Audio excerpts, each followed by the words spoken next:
Good evening, everybody, and welcome to another Tuesday night edition of everyone's favorite adult-themed podcast or gaming podcast. Sometimes there's gaming in here. Yes, it's Gaming After Dark. I am your host, Mr. Boom Boom Kaboom. Noof Nukem is in the room. I'm here with my outstanding panel, as always. The loud, the proud, the man who brings the common back the sense, the one, the... Ooh. Where you at, Titan? All right. See, it's happening already, man. What's up, everyone? Titan Drago here with the G Fuel flavor of the week, and this week's flavor is Scorpion Sting. Okay, now this is the only flavor of G Fuel that I do not care for. It somehow actually stings your throat, so it does, as advertised or whatever. So I don't recommend getting this flavor, but if you want to mess with someone, this is definitely a good flavor to do that with. But other than that, still been playing lots of games, lots of updates. Smite's about to hit a huge update here. Still the #1 Odin on consoles in the world. And I'm ready to get on the show. Let's go. And the man who skips the G Fuel for the G Strings, he is certainly one of the loudest, most opinionated gamers on the content creation scene. And I'm always happy to introduce the middle-aged game guy. Well, good evening, Noof chat. And look at this panel tonight. We got Dreadpool. We got Ains in the house as well, obviously, with everybody else that we got here. And chat, I know you're going to be awesome tonight, guys. We got some great topics. Let's get right into this show. Certainly. And we've got a fantastic guest lineup making his return to Gaming After Dark. The man who puts the sense in sensibility. It's the one, the only, the man with the impressive beard, but he's also impressive on podcasts, bringing that knowledge, Dreadpool. Oh, yeah, Titan. So, what's up, everybody? It's going to be one of those shows. So, thanks for coming out. Let's move on, because I'm just going to keep giggling here with that. Oh, fantastic. Let's all not forget, it was because of Dreadpool last week. I almost lost again in my corner. So, let's not forget. I didn't forget Dread. Yes, I can't help you. You couldn't hold up. We'll see what happens tonight. Maybe he'll have an opponent, maybe not, but we're going to find out. The man who is the founder of Seasoned Gaming, makes some fantastic reviews, always has a lot of great input on any podcast you'll find him on. You might know him on Twitter as Porshapwr. We know him as Ains, and we are welcoming him for the first ever time to Gaming After Dark. We're hoping we don't scare this man away. Glad you could be here, brother. Thanks for being here. What's going on, guys? No, man, I've been looking forward to it. I know we've been talking about this for a while now, so glad we could work it out. Looking forward to the topics. What's going on, chat? Good to be here.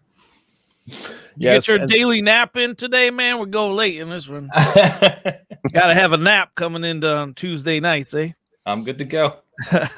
All right. Oh, sound like you had something else to say? Did I cut you off?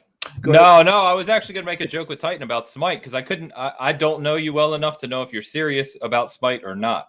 Because I have like 1,000 hours in that game too, and it's rare to find someone else who plays it a lot. Oh no, man! Here we go. I'll back you up, Titan. I'll back you up.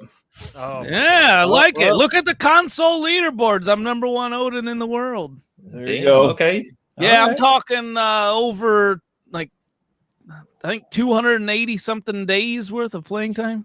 Holy crap! Yeah. No life. No life.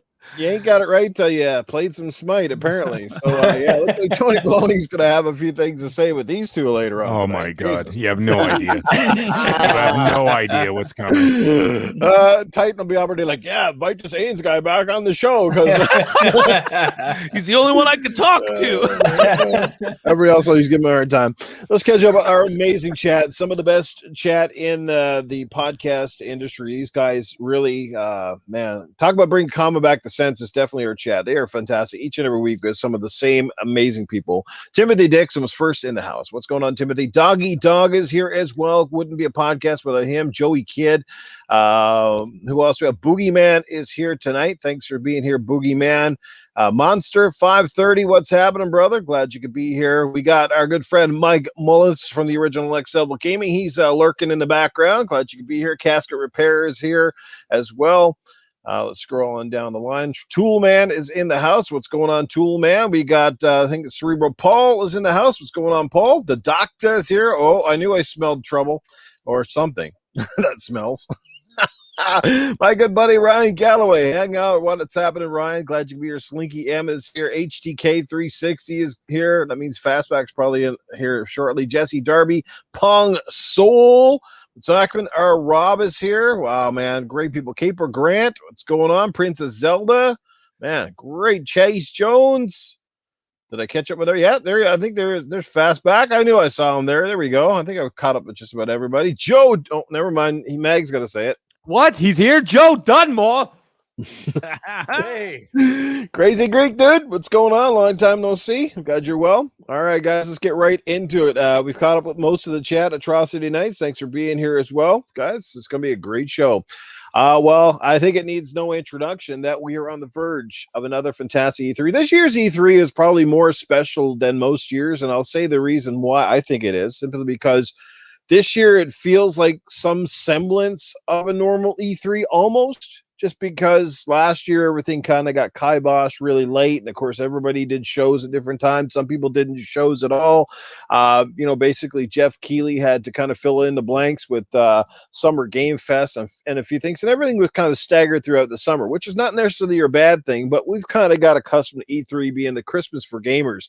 It's generally where you find out what's new, whether it's tech related or gaming or an update to a game you've seen maybe 2 or 3 years ago. Oh yeah, I forgot about that game, but now it's almost coming out. There's just so much to love about E3, and if you're not excited about E3, I got to question your mentality as a gamer. I really do. Like, how can you not be excited about new stuff coming from your favorite companies, whoever that might be? I mean, obviously, I think a lot of us here do not hide the fact that we are largely huge supporters of the Xbox platform. Not that we don't play everything, but we love Xbox, and we're super excited to see what they bring this year. So we're going to start off with that.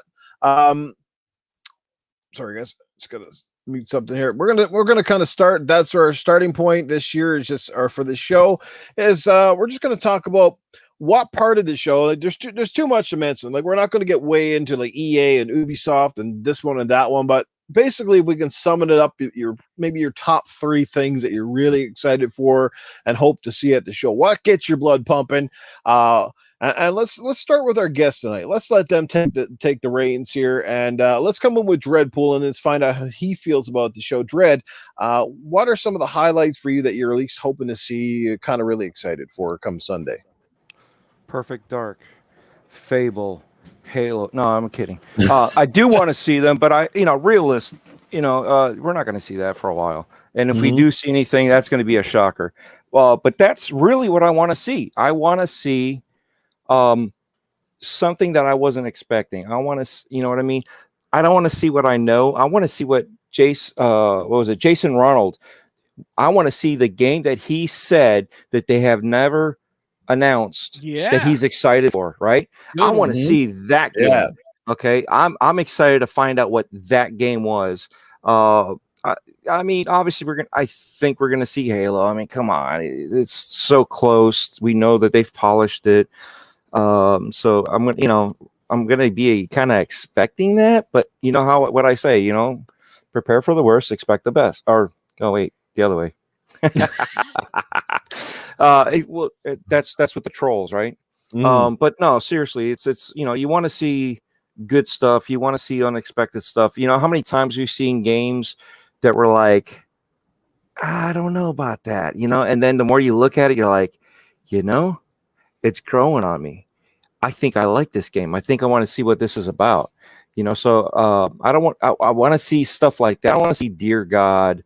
I don't want, you know what I mean? I know last time we made fun of what was it? The junk, or the gunk, right? The gunk. Gunk.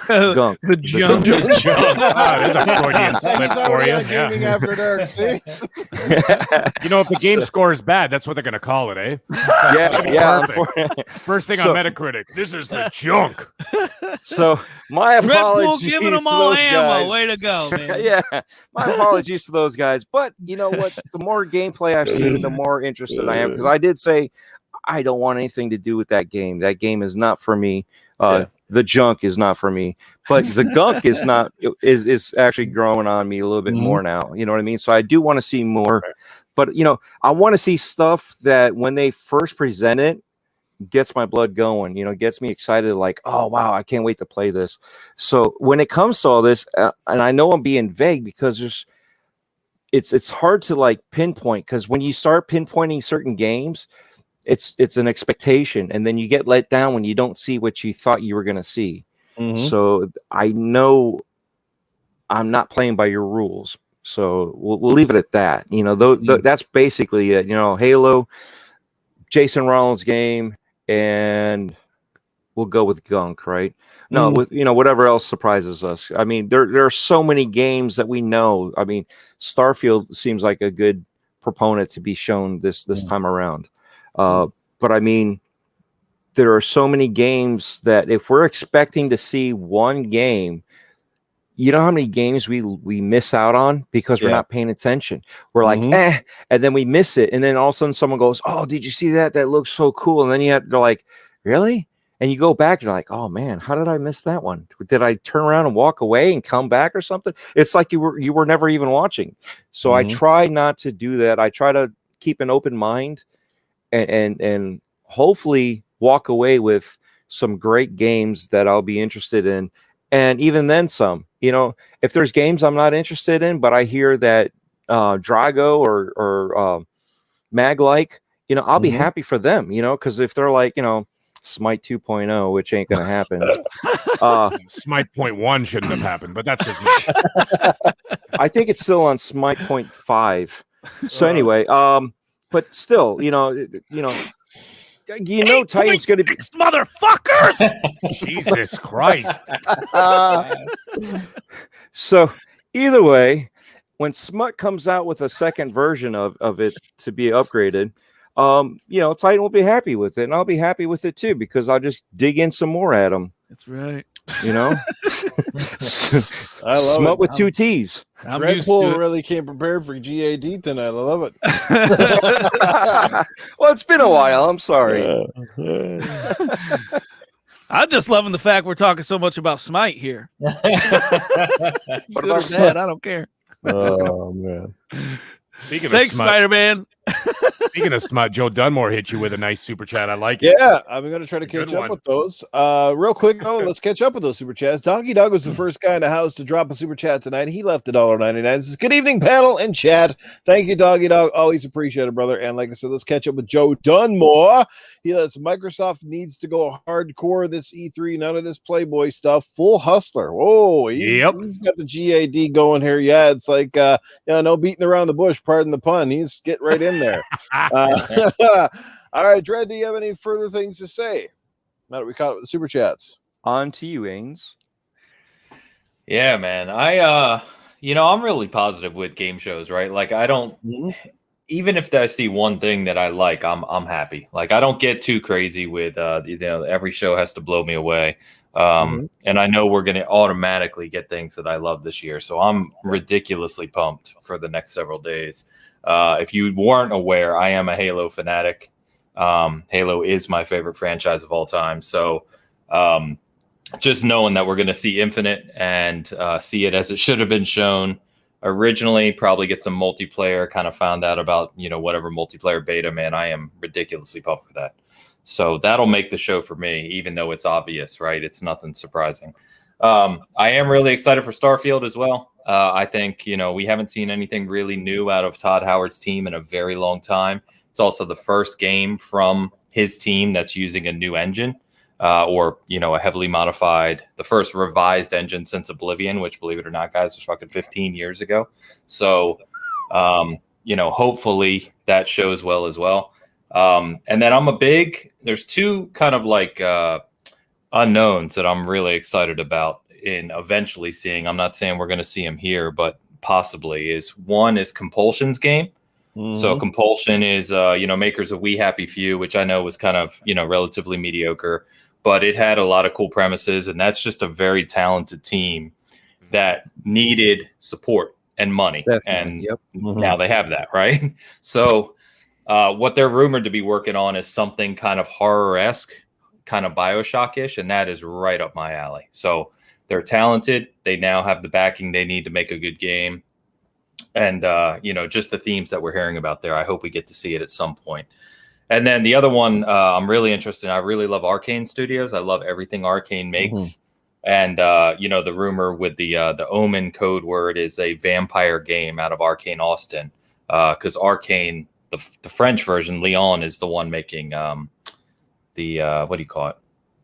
Oh shit, my mind just went blank. The game coming out in September on PS5. The PS5 one. What the hell is it called? Deathloop. Oh, right. Yeah. So Arcane Leon is making Deathloop, but Arcane Austin has been working on a new IP for a while now.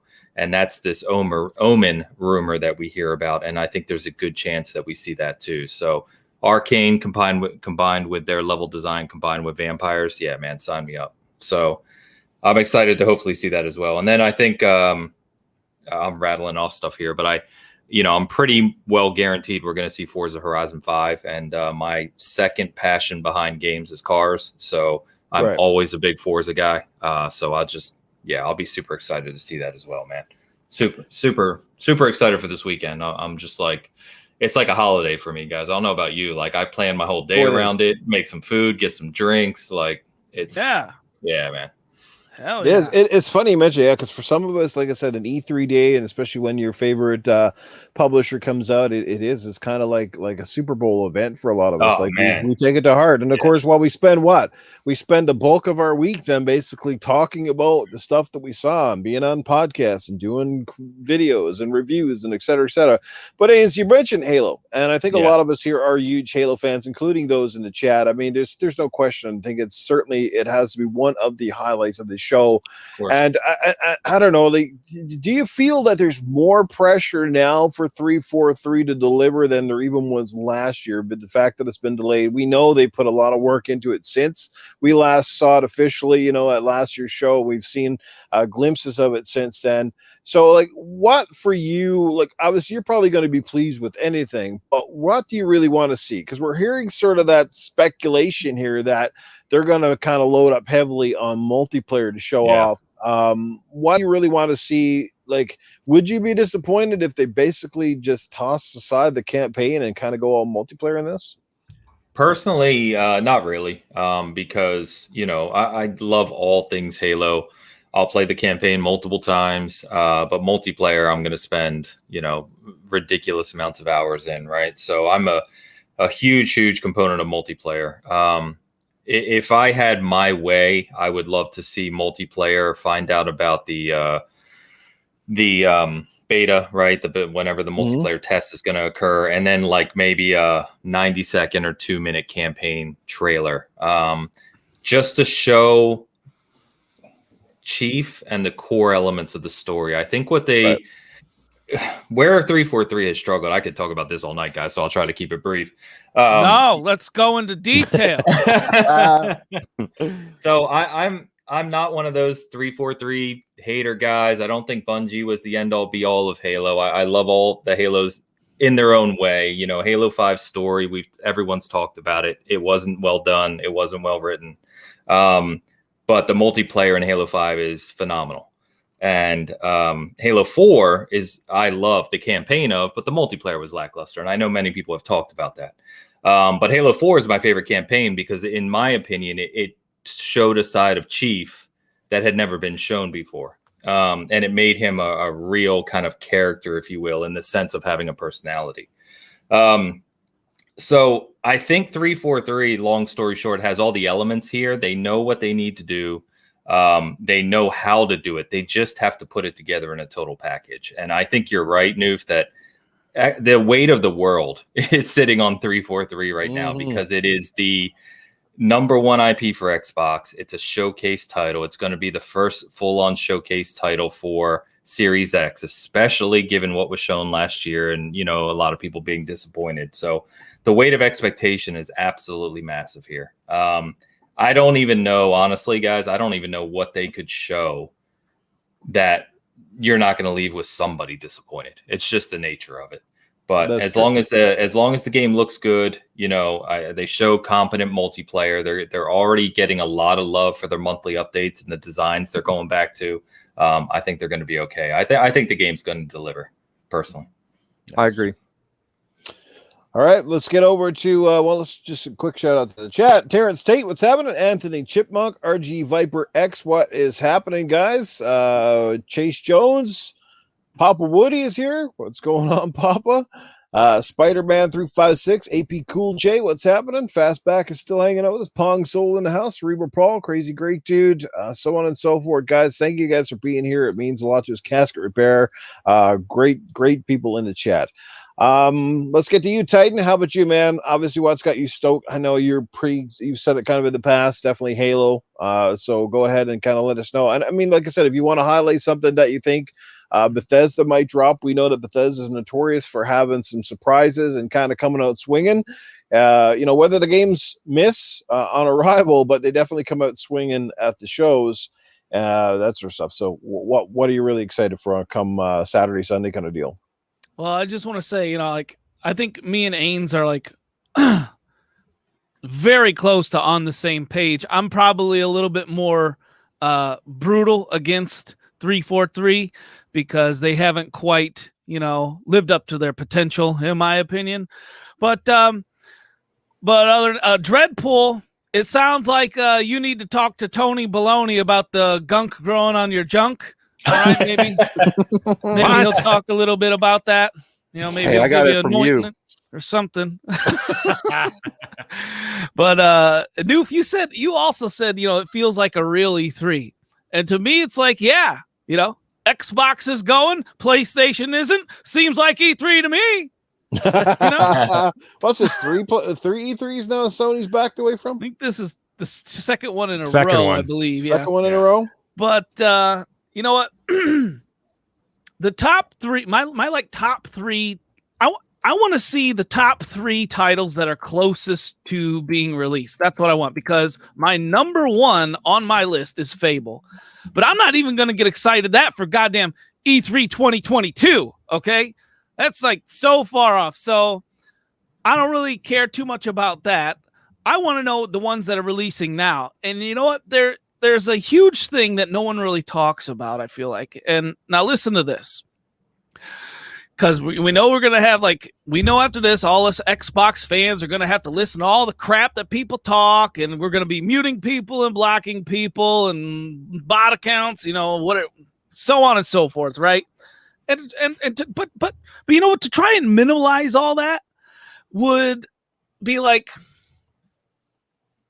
let's look at their go-to play, right? The Xbox, the people that don't like Xbox, their go-to is always, oh, look at that show. Now you guys got to wait till the next E3. That's what they always say.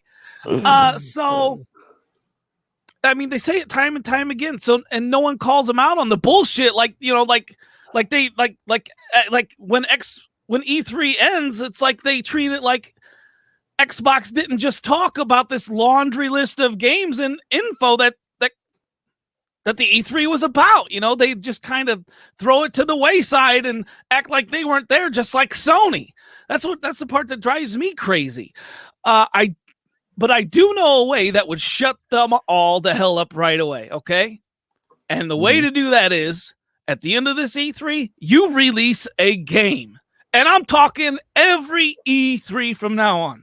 I don't care which one. But you know what? Release a game so Xbox can say, like, hey, here's all the stuff coming down the pipeline. We know Halo's coming out the end of this year. We know all the stuff down the pipeline, but they need to be like, bam, here's a game right now. And you know what? I also want, but that's what I want to see. And I also want to see a video like edited by Xbox fans. If they show a video on that screen, I want to see that stuff edited to, by someone to the likes of like Dealer Gaming or Colt Eastwood, someone that would run a fine tooth comb through that thing and make sure there's no eyesores for people to bash Xbox on, like it's like they always do. It's like, I feel that's what my biggest problem with the last, Halo Infinite showing was. It was 90% of those eyesores in that could have been eliminated with some good editing work. So that's my biggest problems. That's what I want to see. How about you, Mag? Let me know what you think of that. What I'm looking forward to the show? All of the above. Or all of everything. All the All above. of the above. All the above. Okay, let's go with all the above. I'm going to agree with something that Ains was saying about compulsion games. And there's something I've been eyeballing for about a year and a half now. When they were first, one of their developers was on the Iron Lords podcast, right? And she was talking about exactly what Ains was saying, that it's going to be. She didn't say a horror game at that time, but she did say that their game is a mix between. Oh my God! Now the name just escaped. BioShock. Excuse me. Yeah, sorry. Yeah. BioShock and Uncharted. Those were her exact words. And the thing is, is that this is a studio that needed money. They've got the talent, they've got the vision, they've got the ideas. And the first thing they did, and I remember when she was talking about it, when Microsoft acquired them, the first thing they said is, "We want to make a AAA game. This is our idea." Yeah. And immediately they jumped on. Well, I mean, they jumped on board. They showed them that what they were planning on working on, and that's why Microsoft bought them, right? So, or acquired them. So that was one of their things there. So yeah, so I'm excited for what if we get anything from them. Obviously Halo. Now the thing is, when I look at E3s and I look at the games that are coming up or whatever, I get excited for certain games. I'm like, yay, that's coming out in 2 years. Mhm. I don't get overly excited about that because I know it's going to be a ways off. I want to see something that I can have that's tangible in my hands this year, right? Exactly. So, fucking release a game at E3. well, then you could do that too, because then you get rid of that anticipation, and then of course that people get that sort of they build up way too much expectation in their minds, right? So that's a problem too with a lot of people, is that they build up. It's like I said it before. Remember, I think I was talking about Star Wars Episode 1. There was like 20 something years between Return of the Jedi and Episode 1, and people built it up way too much to the point where there was nothing George Lucas could have done that could have appeased every fan out there, right? And that's the same thing here, right? Facts. So so you got problems with like now do what Microsoft did. Now look at Microsoft right now. How long has it been since they've released their their big AAA exclusive, whatever? They're putting so much pressure on Halo right now, because now it's going to be picked apart, fine-tooth comb, the whole 9 yards, because they're going to be that's all they've had. You know what I'm saying? And so what I'm interested in is to see how they handle this new presentation of Halo. And the other thing I'm extremely interested in is I'm looking at more of the service-based stuff, because I want to see what they're going to be announcing for Game Pass. Now, we know that there's a possibility that we're getting that Forza 5 in the fall. You're going to get the Halo, whatever, blah, blah, blah, blah. We know that's coming. But that's also part of the mantra, the mantra that everybody makes fun of, Halo, Gears, Forza. So now you've already covered Halo and Forza. The only thing not coming out this year is a Gears game, right? So I'm looking to see what AAA third-party deals they got coming with Game Pass. That is what I want to see, because that is what's going to combat Sony this fall. Okay, that's going to be the big ones. Those are going to be the big announcements. I want to see if the Ubisoft Plus thing is coming to the service. Mag, can I interrupt you now? What's up? All right, so to talk about those Game Pass announcements. Now, do we get W's or L's if they do or do not announce that coming to Game Pass day and date are Battlefield 6 and Dying Light 2?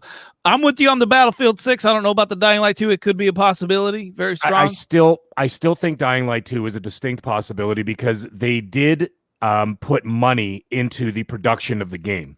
So do we get an L? Will we take an L? I'll take whatever else. I'm just saying this is what I want, but I still kind of see it happening. I mean, like, look at But my question to you is, will they announce it after E3? Like, would it even be worth it to announce it then? Like, you're gonna have to hold on to something, because see what's gonna happen here. Like, if you actually look at like the battle plan of the next, like, let's say 6 months.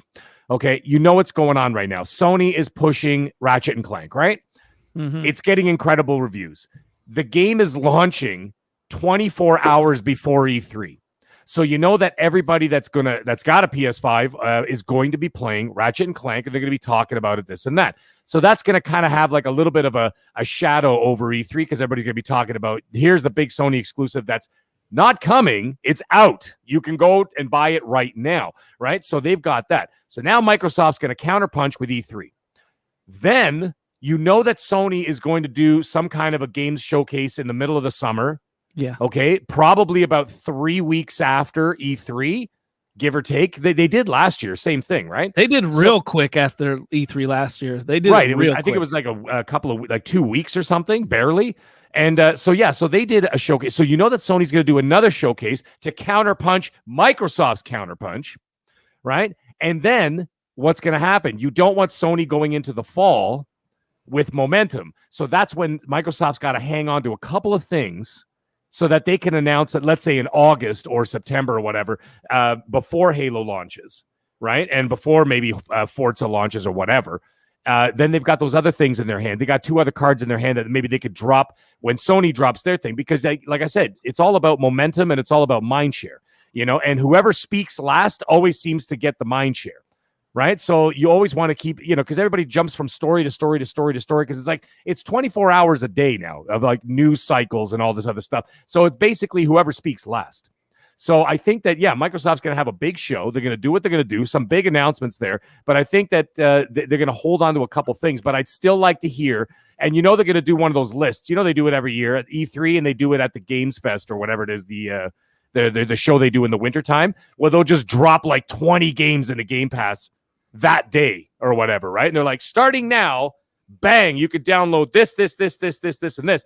I get excited for that, but I do want to hear what the the possible Battlefield and possible Dying Light 2 announcements. Let's see if something like that happens. So I'm looking forward to that. Outside of Xbox, if I may, the one company that I'm actually really looking forward to is Warner Brothers, because I want to see more about 3 very highly anticipated games on my list, which are Gotham Knights, Suicide Squad, and the Harry Potter game. And those 3 games, I am just dying to get my hands on those games. So I can't wait for those ones. So I want to see if they go a little bit deeper instead of just a trailer, maybe like a little bit of a deeper dive into those games, maybe show some Suicide Squad gameplay.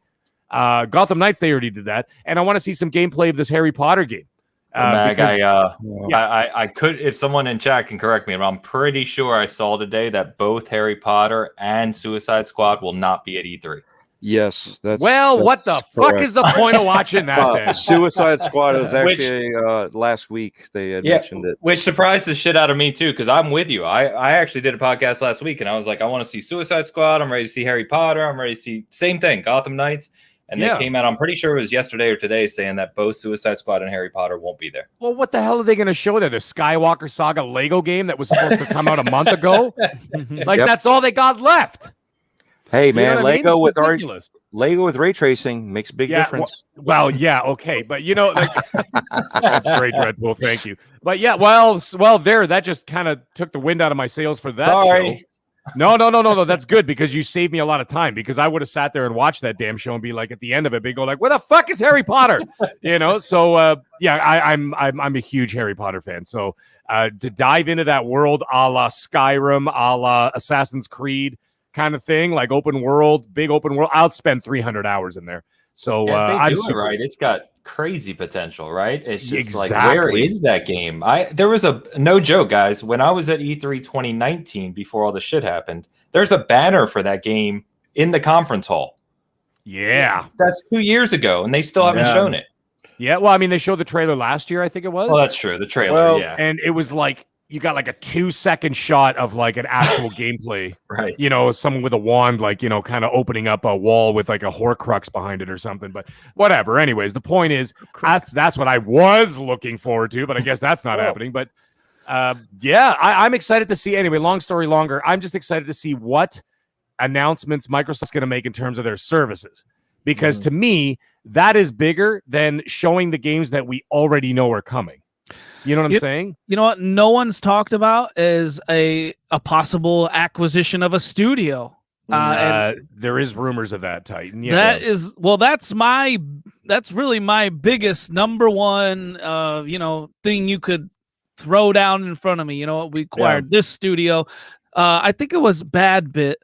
I was listening to one of Boom's shows, and he was downplaying a studio acquisition. He wanted to more, he wanted to see what, the current studios that they have are, he wanted a showcase of that. Well, they're always going to show that, in my opinion. So I was like, And I would take an acquisition over any type of information or announcement that you could possibly give me. An acquisition is number one on my list. What do you think, Noof? Well, I'm going to tell you what I think. First, let's catch up with the chat one more time here. Pixel Slapper, what's happening, man? Good to see you here. Fastback still hanging out with us. Jesse Darby. Chef Trouble is in the house. I knew she would be here.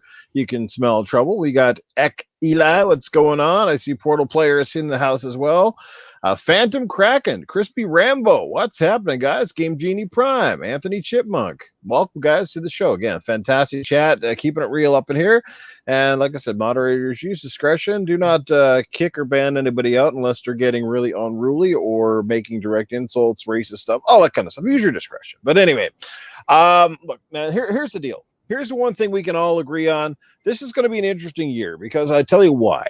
Because there's no hardware involved this year. It's all about the games, right? That's the thing. Last year, a lot of the focus is on what's the Xbox going to show? What's going to be the name of the console? What's PlayStation Go? What's the PlayStation 5 going to look like? You know, all that sort of stuff. So I think largely last year, we spent a lot of time, you know, that was kind of taking up our attention.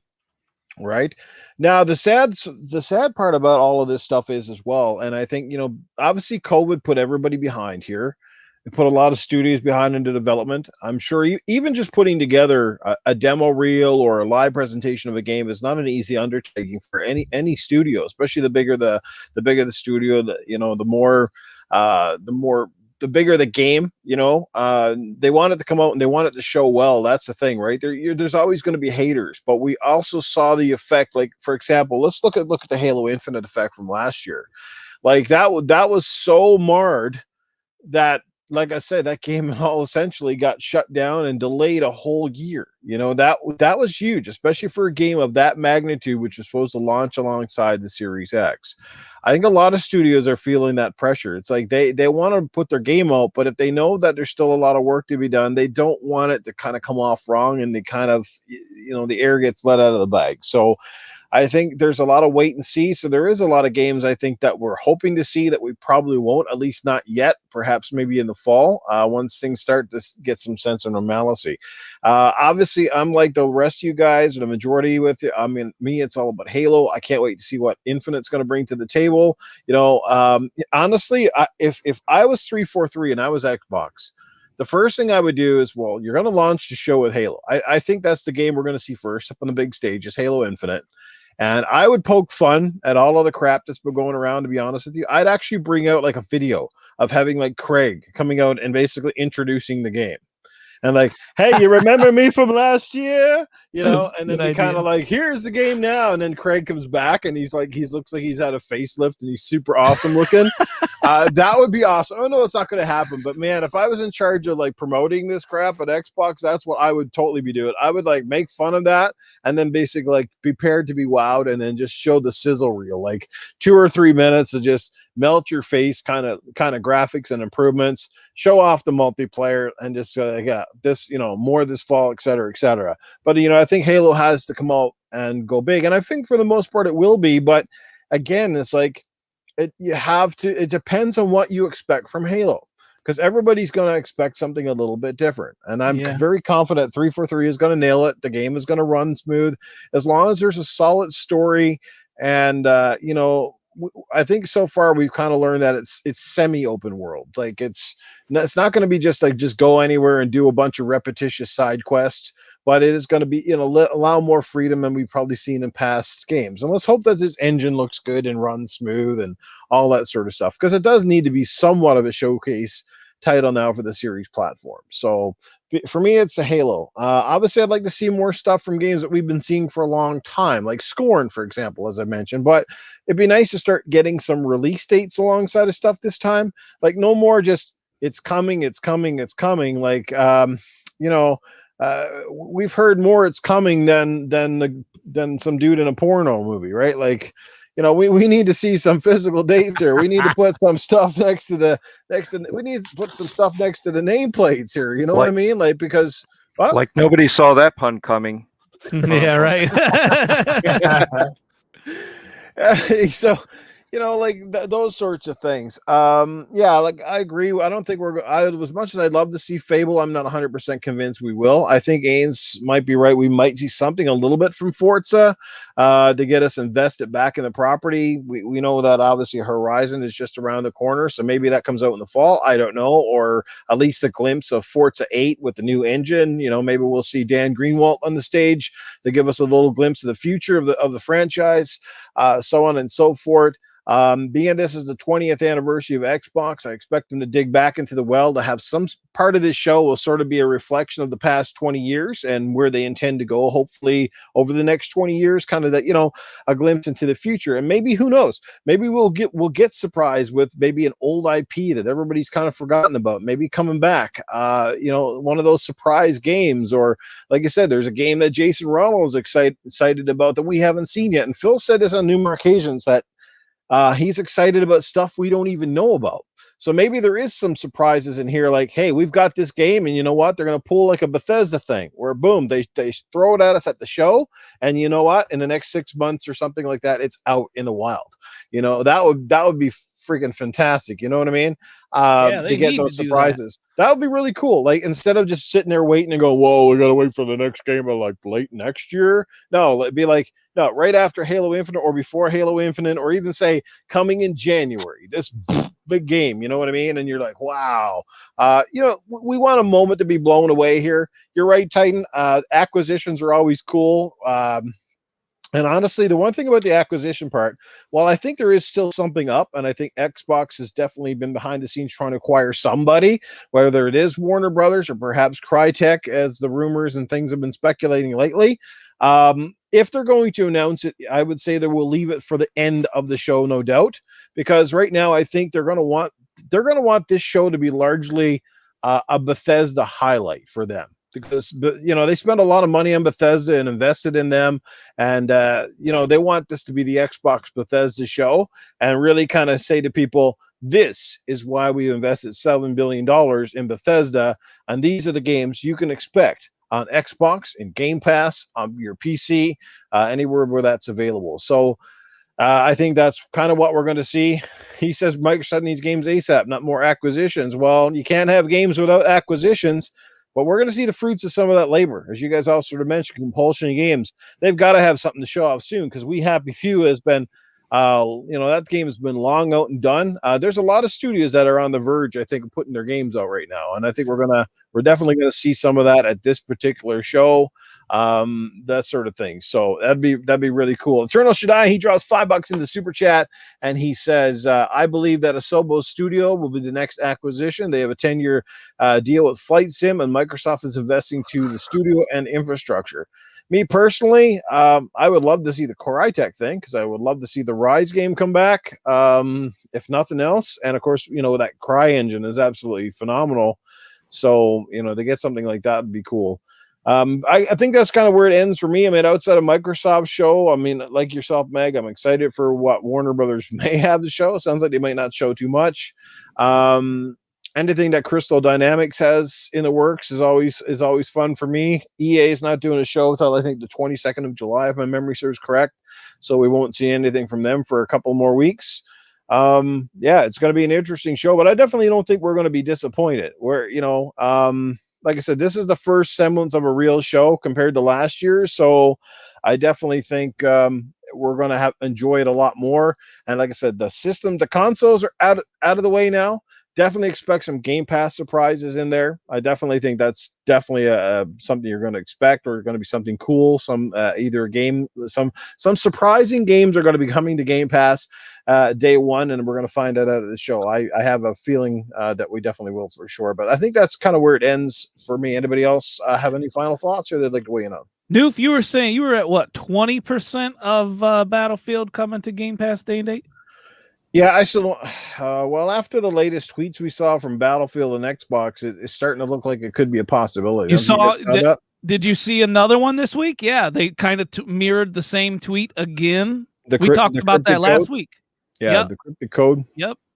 They're doing that weekly now. Well, I said this on, I think it was on Good Morning Xbox. I said, if this is the year for Battlefield in all the ways, because Call of Duty seems like it's a little bit up in the air. this would be the year to jump in and kind of destroy it, because if Call of Duty's going back to the past and Battlefield's going into the future, this is their year to shine, and there's no bigger way to hit the maximum potential than to put this stuff on Game Pass. It'll be a huge boom for the service, a huge boom for the Xbox platform. You know what I mean? It's a large property, and yeah, so it would totally make sense. We'll see how that pans out. The only other thing I'd add, guys, is in regards to like acquisitions. So there are some things floating around. People didn't think we would see anything like that this year, and now it's kind of ramping up that we may. But regardless whether we do or don't, I know acquisitions, like I'm just like anyone, right? It's exciting. It's kind of big stage moment. It makes you think about all the possibilities. Yeah. And it's done that, for over the past few years, and we've gotten, with how many studios Microsoft and Xbox has now bought. It's always part of the conversation. But also pay attention to, and this doesn't get nearly as much press, right, is that their internal studios, of which they already have 23 studios now with Bethesda, they have been staffing up for years already. There's a reason that Obsidian is working on 3 games, right? There's a reason that Playground's working on 3.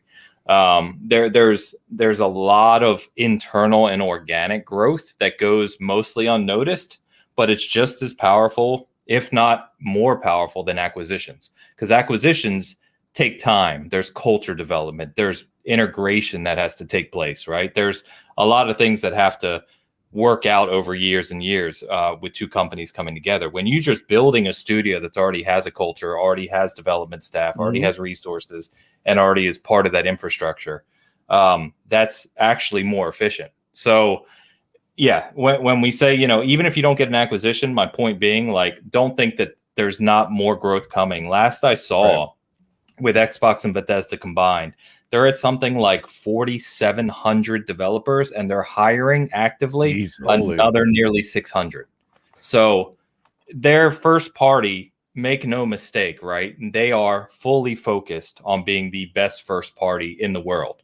And I know we've been hearing that. It obviously takes a lot of time, but good Lord, man, they have a lot in the pipeline. Yeah. How did people just throw that to the wayside? Because it's not as exciting, right? Like, it's not this big press moment. Hey, we bought this new company. But trust me, on the backside, it's way more powerful what they're doing. That goes mostly unnoticed. It's like people need to work on their forward thinking. Go ahead, Dreadpool. That's the funny thing, is everybody looks and they're like, oh, they got a studio, they got another studio. They just count studios, and they forget that these studios have multiple teams. And here's the other part, right?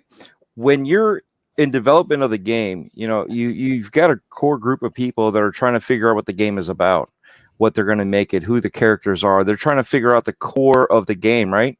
And then you move on to the next part of the process. You start developing characters with the artists, and you start, you know what I mean? You got the storyboards, you got all this stuff going through with the story, the actual story and side quests, and you know what I mean? And then you get the rest of the programmers going in on there. So, I mean, and it's not necessarily in that order, but it all kind of goes from one thing to another. And as you transition to the next bigger phase that you go through, the next team is on their core for the next game. So that's how you see all these games cycling in and out, because you can't have everybody right now. We have 3 teams. We're going to have 3 games. So here's the 3 teams. Okay, move on to the storyboard. Move on to the artist. Move on to the rest of the devs that are programming the game and the characters and the artwork and all this stuff into the actual game. You know how many people you would have to employ at that point in time? And then what happens when the game gets released? Okay, now you have to let go of everybody, right? A lot of these people work for these companies, but they're contractors. Some of them actually physically work for the company they stay on, but the rest of them, the bulk of the employment are contractors. And that's the thing that you see a lot of times, is this person works here and then they move over to the next place, because it's part of the biz. But you can't do that. So you have to have it in phases. So that way, yeah, some people leave, but guess what? Now they move on, and as the project starts wrapping up, you start bringing some of those people into the next game that's coming in. It's part of the machine that a lot of people don't get. They're like, it's one company. Okay, well, that's great, but they have multiple devs working on all this stuff for multiple games. You forget that this is going on. You want this process. Anybody remember, what was it? Ford's assembly line, right? This is the same scenario, is what it is. And people forget that, I want this game now. Well, it takes time to make this. You have to have everything in line, and then what happens when you push out a game, right? We had that trailer that was pushed out on a PC and it looked like crap. You know what I mean? For those that were enthralled in the game, they were looking and pausing every half a second to be like, oh, look, there's popping. Oh, look, I can't see the mountain from a distance. Well, no shit. I can't either. You know what I mean? Mhm. If I go to Mount Rainier and I look out and about and I see across everything, guess what? Everything gets fuzzy.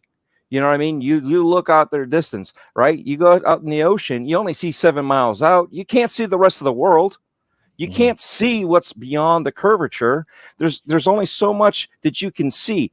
But you want to see detailed rocks that far out in the distance, however, what, 1,000 miles away, and you're like, I want to see this minute detail. I want to see that pebble. Bullshit. These guys are just nitpicking every little thing. And I understand, yes, they needed to go back. But when you first watch it, you're watching gameplay. You're watching, if I'm driving the Warthog, I'm not watching all this stuff. I'm watching where the next enemy might be, or the direction of the trail that I need to follow so I don't fall off or crash into a rock. You know what I mean? You're trying to pay attention to all this. You know what I mean? It's when you're watching that you really notice. But if you're playing, you're not going to notice half this stuff. Now, watching some of it play back, yes, it's Mount Rainier, not Mount Her in the rear. And I know this is the place to do that, but it's Mount Rainier. It is an actual mountain in the northwest. He said, I know this is the place to do that. So, but I mean, it's like, yeah, we need to have a better showing when they do this stuff. Yeah. Right. But people forget that these things take time and it's a cycle. It's one thing after another. But, you're like, I want this game now, but yet they've got 2 other games coming out. They've got, you know what I mean? And you want that polish, don't you? And these people forget about that. Well, yes, you're right. And I think the other thing is that you're comparing it to Sony, which is obvious. I mean, that's their direct competition in terms of the console space, whatever, right? But the thing is, if you actually sit back and think about it, Sony is ahead of them by like 2 generations, essentially. So they've been cultivating their own first-party studios for much longer. And then, of course, you got the situation, and I'm not making excuses here. It's a fact that like last generation, at least half of that generation, the Xbox One, PS4 generation, Xbox did not have the funding, and they didn't have anything going on outside of Halo, Forza, and Gears. And they weren't getting any funding from the previous guys who were running the show. And so therefore, that being the case, they fell behind. So now they're playing catch up, right? So they got the developers now, they got the studios, they got the acquisitions, they got all this other stuff. But because Sony is ahead by, I would say, anywhere between 8 and 10 years on Microsoft, I would say what's happening now is that their games are, they got something tangible in front of them that they can actually play, right? They've got the Uncharted's, they've got the Last of Us, they've got the God of Wars, they've got the Spider-Mans, they got the Ratchet and Clanks. And then on top of that, the Days Gone, whatever, right? They got all those things where Microsoft is working on those things. But the thing is, a lot of people say, well, I can play this now, therefore it's better. And then the people say, well, we're tired of waiting. Well, the waiting gets worse because what's happening is that you're saying, well, these guys released this. What do you guys got? Oh, still nothing? Okay, these guys released this. What do you guys got? Oh, still nothing? You know what I'm saying? So it's like, what have you done for me lately? But the problem is, because Sony had that extra time, those extra 8 to 10 years, I would say, of being able to cultivate those studios, now you're seeing the fruits of those labors. But eventually, yeah, you're gonna reach a point where actually Sony's gonna actually have like a bit of a drought here and there, and then that's where they make their their third party moves. You could see that Microsoft is doing the same thing. They're taking a play from the same book. Now they're doing these third-party studio moves towards Game Pass. That's why we saw MLB The Show. That's why we saw Outriders. And then whatever else is going to be coming out this year, right? Because they know that they need to fill it with content and they need to grab people's attention while their first-party studios are doing what they're doing. Because let's face it, Naughty Dog releases some of the best games in the industry, period. However, they release only 2 games every decade. Did we also forget that Sony also stated, what was it, last year or the year before, that they're going to take longer with their games? So they said, we're going to have fewer games, but we're going to put more time into it. Right. So now Naughty Dog released Last of Us 2, right? In a year ago this month, I believe. So it came out, I think, in June. It was in June of 2020. How long do you think it's going to take for the next Naughty Dog game? I guarantee at least another 4 years, maybe even 5 years, right? So you see what I'm saying? But the thing is, now they got those games now. So what they're going to do, let's say Sony hits a drought. Well, then that's when they start making those Final Fantasy deals. That's when they start making, the Deathloop deals and stuff like that, where they could get other games into their ecosystem, right? So that people got something AAA to play that you can't play on Xbox. And you know what it's called? It's called business. Yeah, I know. Isn't that a weird thing? It's so weird. It's so odd. People forget that. So there's always like a bigger microscope on Xbox because Xbox has been in that, in rather a large drought and no fault of their own, really. I mean, they just didn't get the funding. Well, speaking of the drought, and I'll address this in the chat, like, here's what I think is largely happening too. I think that there's Xbox games that are closer to being ready than perhaps we even think they are. I think that for the past few years, like I said, I think outside of the hardware side of things, I think Phil and company largely moved things forward and kind of said, like, we just got to move on past the Xbox One, right? Like, we have to set ourselves up for the next console. And most importantly, we have to set up Game Pass to be successful, not just at launch, but over time. And I think that's part of the reason they're trying to sign those deals with the third-party people right now, is to kind of sort of, it's like hold me over until a lot of their first-party stuff starts to come down the pipe. And I think when those floodgates open, they're going to come, and they're going to come really heavy. It's going to go from that moniker of Xbox got no games to, geez, Xbox got so many games. But I think they want to make sure the games are ready, because they want to make sure that Game Pass sets itself up with the steady brace of games. They like Game Pass really can't afford, in a sense, to have like one game coming out in the fall and one game in the summer. Like they need a steady flow, because it's not only going to bring in new subscribers, but it has to keep people invested. It has to keep people subscribing. It's the same. Like I tell people, it's the Netflix model. They have to keep people invested, which means making new content. We've seen that Netflix has invested heavily in their own studios and their own movie and TV programs to keep people hooked and keep people invested when other people are pulling stuff out. That will be no different for Xbox in the long haul, because we can't sit here and say for certain that third parties are going to largely support Game Pass over the long haul, because some of them might make their own bloody streaming program and try to bring all of their stuff over there. If they fail, sure, they'll come crawling back to Xbox and say, take my games and sell them, but through Game Pass. But like I said, they got to have a steady glut of games. It can't be just waiting on, look how long it took Halo to come out, right? The Halo Infinite. So you can't sit there and wait for Halo every 5 freaking years. Imagine how many people would just drop their subscription if you had to wait on 1 or 2 games just to drop out every once in a while. So I think there's a lot of stuff that's closer to coming out. We're going to see that real soon. And then basically they're confident that the games will start making those release dates or somewhere in that window. And we're going to see a big flood of actual games coming out here. ATL, he's dropping $20 in the super chat, showing support. Well, we support you, man. Thank you for being here. I appreciate the super chat and the love. Thanks for being here. We're still going to move topics, but anyone with some further thoughts here? I just got to give Chase Jones a shout out. My reigning common sense winner last week. Chase, this one's for you, but I know it was a while ago in the chat, but these guys were on fire with their comments. But when it comes to Battlefield and Call of Duty, Battlefield, like right now, they have all the tools necessary to go head to head with Call of Duty and win.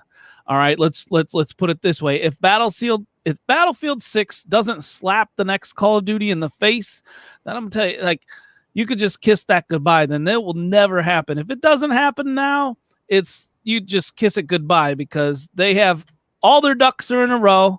They've got the new technology out. They're gonna have the biggest player most players on the field at once. The graphics, the destructible environments. It's on a next gen console.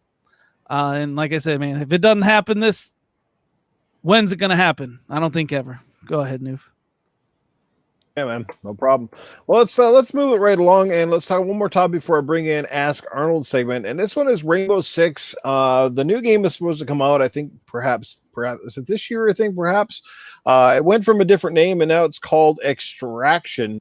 And if you guys have seen the trailer, it looks like there's some sort of like alien anomaly or a virus kind of thing that's that the team is going to go in and go up against. So. I'm just curious of how people feel about the new approach to Rainbow Six. I mean, it's we saw how Rainbow Six Siege completely annihilated the campaign in favor of a straight multiplayer approach. Didn't really work very well at first, but then picked up a lot of steam with improvements over the past few years and turned into being a very, very solid multiplayer game. I'm wondering if this is going to be more of the same, if it's going to have an actual campaign returning. And if so, how do you feel about the series sort of departing from the traditional operative teams in more realistic situations to take on elements of alien or viral terror, I guess you could say? So who here is a big Rainbow Six fan, and what's your take on it now? Are you excited where they're heading? My son is in the other room. He's been playing it a lot. Well, it just got a X and S patch. Yeah. Yeah, Go ahead, I guess I was going to say it depends on when you say you were a Rainbow Six fan. I was an OG Rainbow Six fan from the OG Xbox days. Yeah, when it came out in a trash state. What are you talking about? Lockdown and what was it? Black Arrow? Those were great, man. Talking about Rainbow Six Siege. No, I'm talking about Rainbow Six. You're going way back. Way back. OG, before Vegas. So when you look at it like that and you go to where we're at now, it seems like a progression. It seems like a progression to pre-Halo. I think it's like the Flood, and that's where we're at. Humans are interacting with the Flood. So yeah, as you could tell, I don't really care about it. The only thing it seems what I took out of the video was you run in, you fight as long as you can, you stay alive, and when you realize you're fucked, you get the hell out. And it doesn't feel like you're trying to do like Hive Busters or something like that, where you're going in and then you're running out and destroying shit as you go.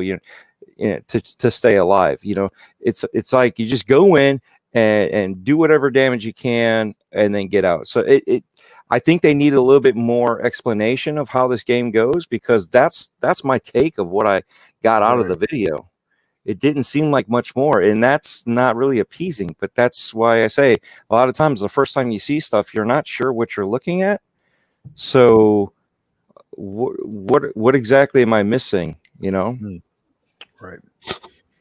I mean, for me personally, I love the old Rainbow Six games, especially I love the Vegas series on the 360, and a lot of people did. I was very disappointed with Siege, and I refused to even buy that game for a very long time because it didn't have campaign. And to be honest, the only reason I picked it up is because the boys, Mr. Tushy and company, were playing it a lot on community game nights, and I really wanted to try it out and play with them. So that's the only reason I picked it up, got it on the cheap off of the Xbox Game Store. Yeah, bought a digital game. Go figure. And I do have a bit of fun with it. But at the same time, to me, it's like a lot of these games now feel like they're in name only, but there's not much semblance of the old style games or the way that these told stories in those games. And I'm a little concerned about this one.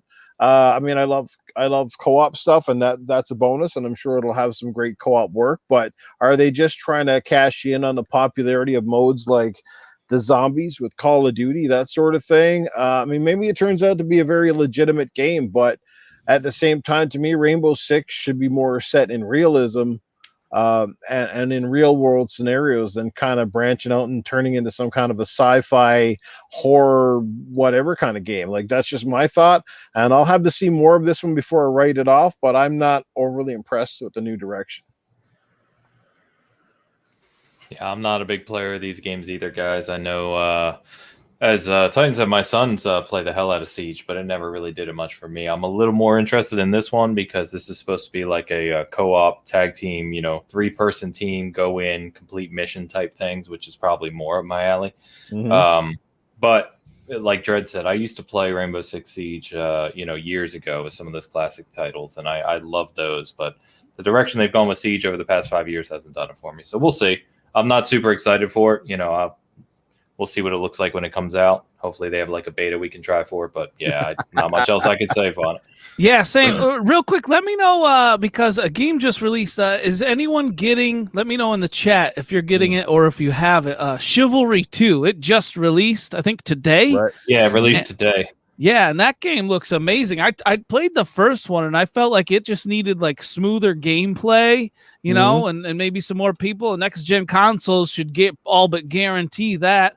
And I do think they confirmed more people on the my stepson's literally upstairs on the Series X playing it right now. Someone's got to let me know if I need to get that game or not. He said it's 32 on 32 and absolute chaos. He said he's really liking it. Nice. Cloud from Game and Beyond the Box, Uh-huh. who writes for Season Gaming as well. He's playing it as well. He said he's really enjoying it. So I've heard good things so far. Nice. So we might actually get you off of that smut. For a little bit at a time. Speaking of good things. Speaking of good things, our good buddy Caper Grant, he drops $2 in the super chat and says, wish they would come out with another Vegas. Yes, me and you both, brother. Those Vegas games were very, very well done. The Doctor drops $2 in the super chat. Says, panel, first game you played. What's the first game you played that had swearing? I think that's the question he's asking there. That's a great question. I can't even remember what the first game was that had swearing. Does anybody? I think it was Doom. Did Doom actually have swearing in it? He's just saying the first game you played that had swearing. Because I remember the first time I heard like hardcore swearing, it was a game called what the hell was it called? It wasn't what was that one? Postal on the PC. Yeah, everybody played that one. There was Postal, and then there was another one. I can't remember what it was. Kingpin. I think it was called Kingpin or something. And oh my god, the graphics were horrible. And I remember like the guy gets beat up in an alley or something, whatever, and then he gets up.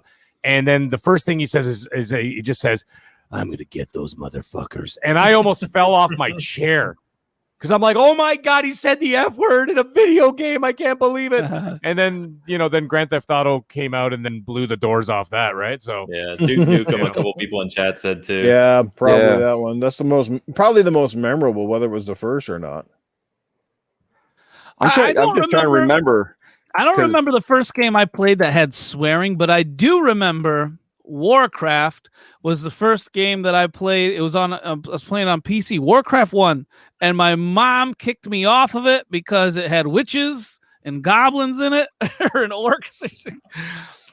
I don't know. I just got a sore spot in my life. I could still remember her kicking me off my damn computer because that game had witches in it. I was so mad. She heard Zug Zug and then she's like, "Oh fuck!" We're speaking in tongues.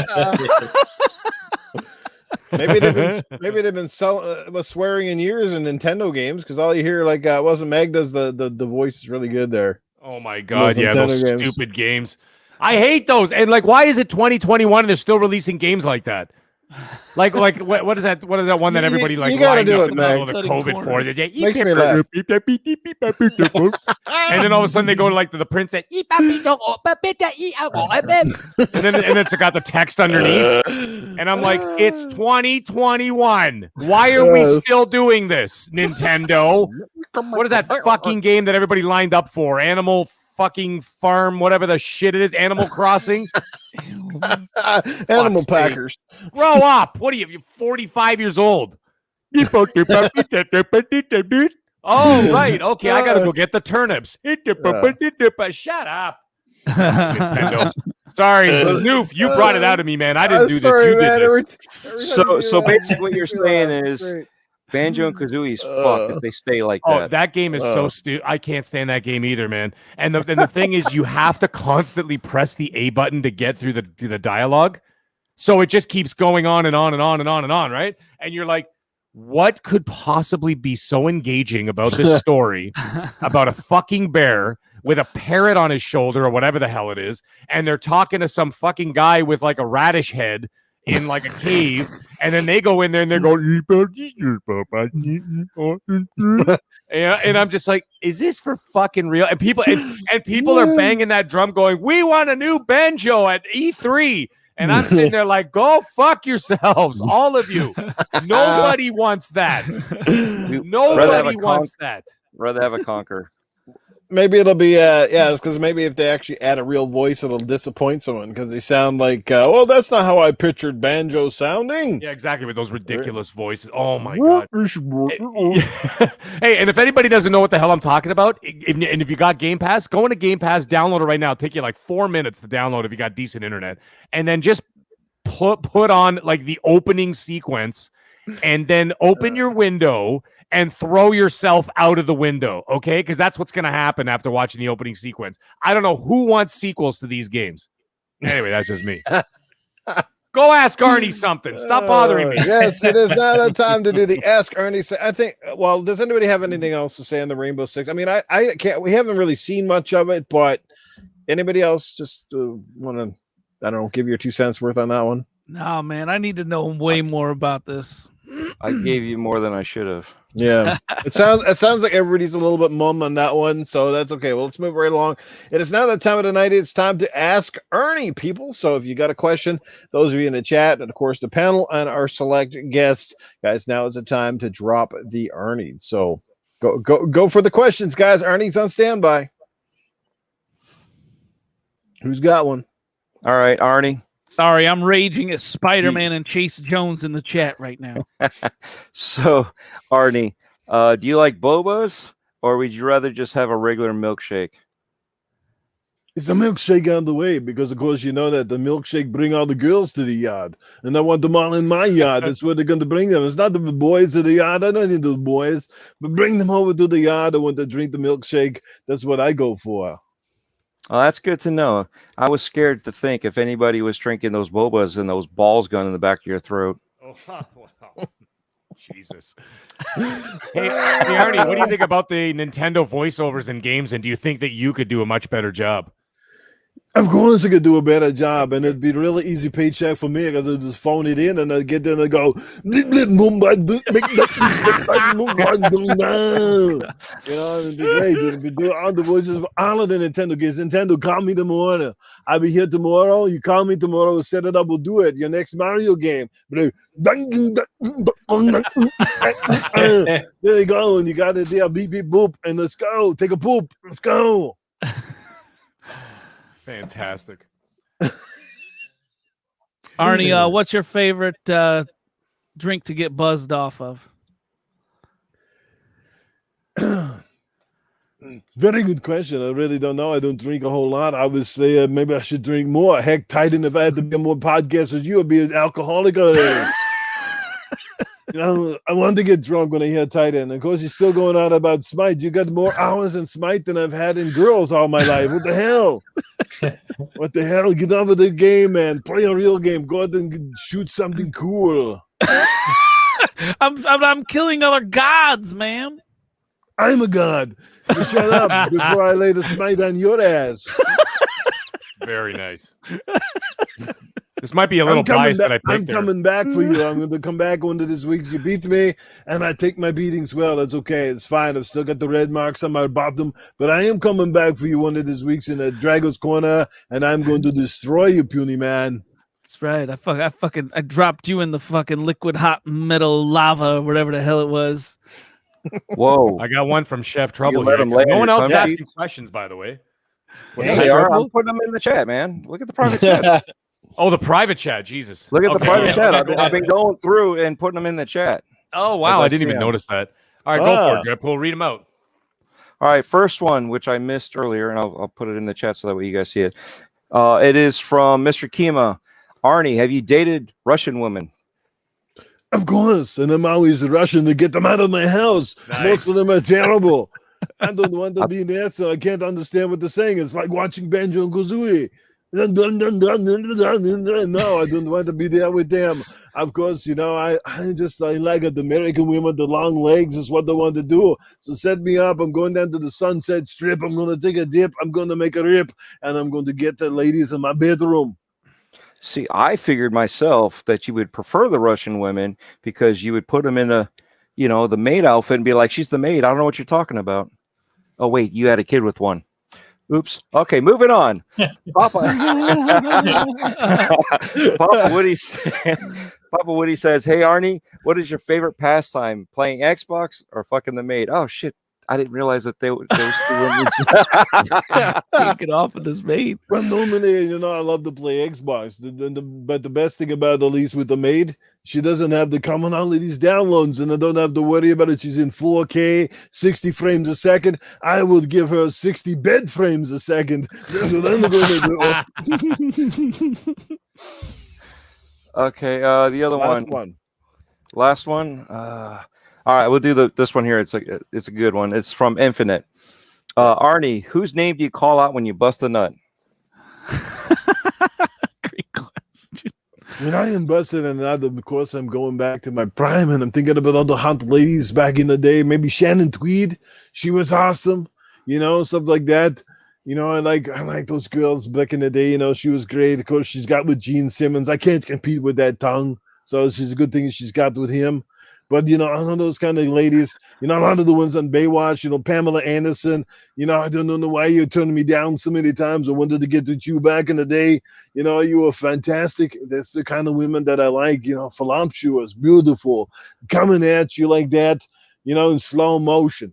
That's what I want her to, the whole house, you're going through in a red bending suit in slow motion. Do it. Come on to my bedroom, go in slow motion. That's no, you know what? You know what I want to hear, Arnie? I want to hear you try to seduce a lady. How do you seduce a lady before you get them in bed?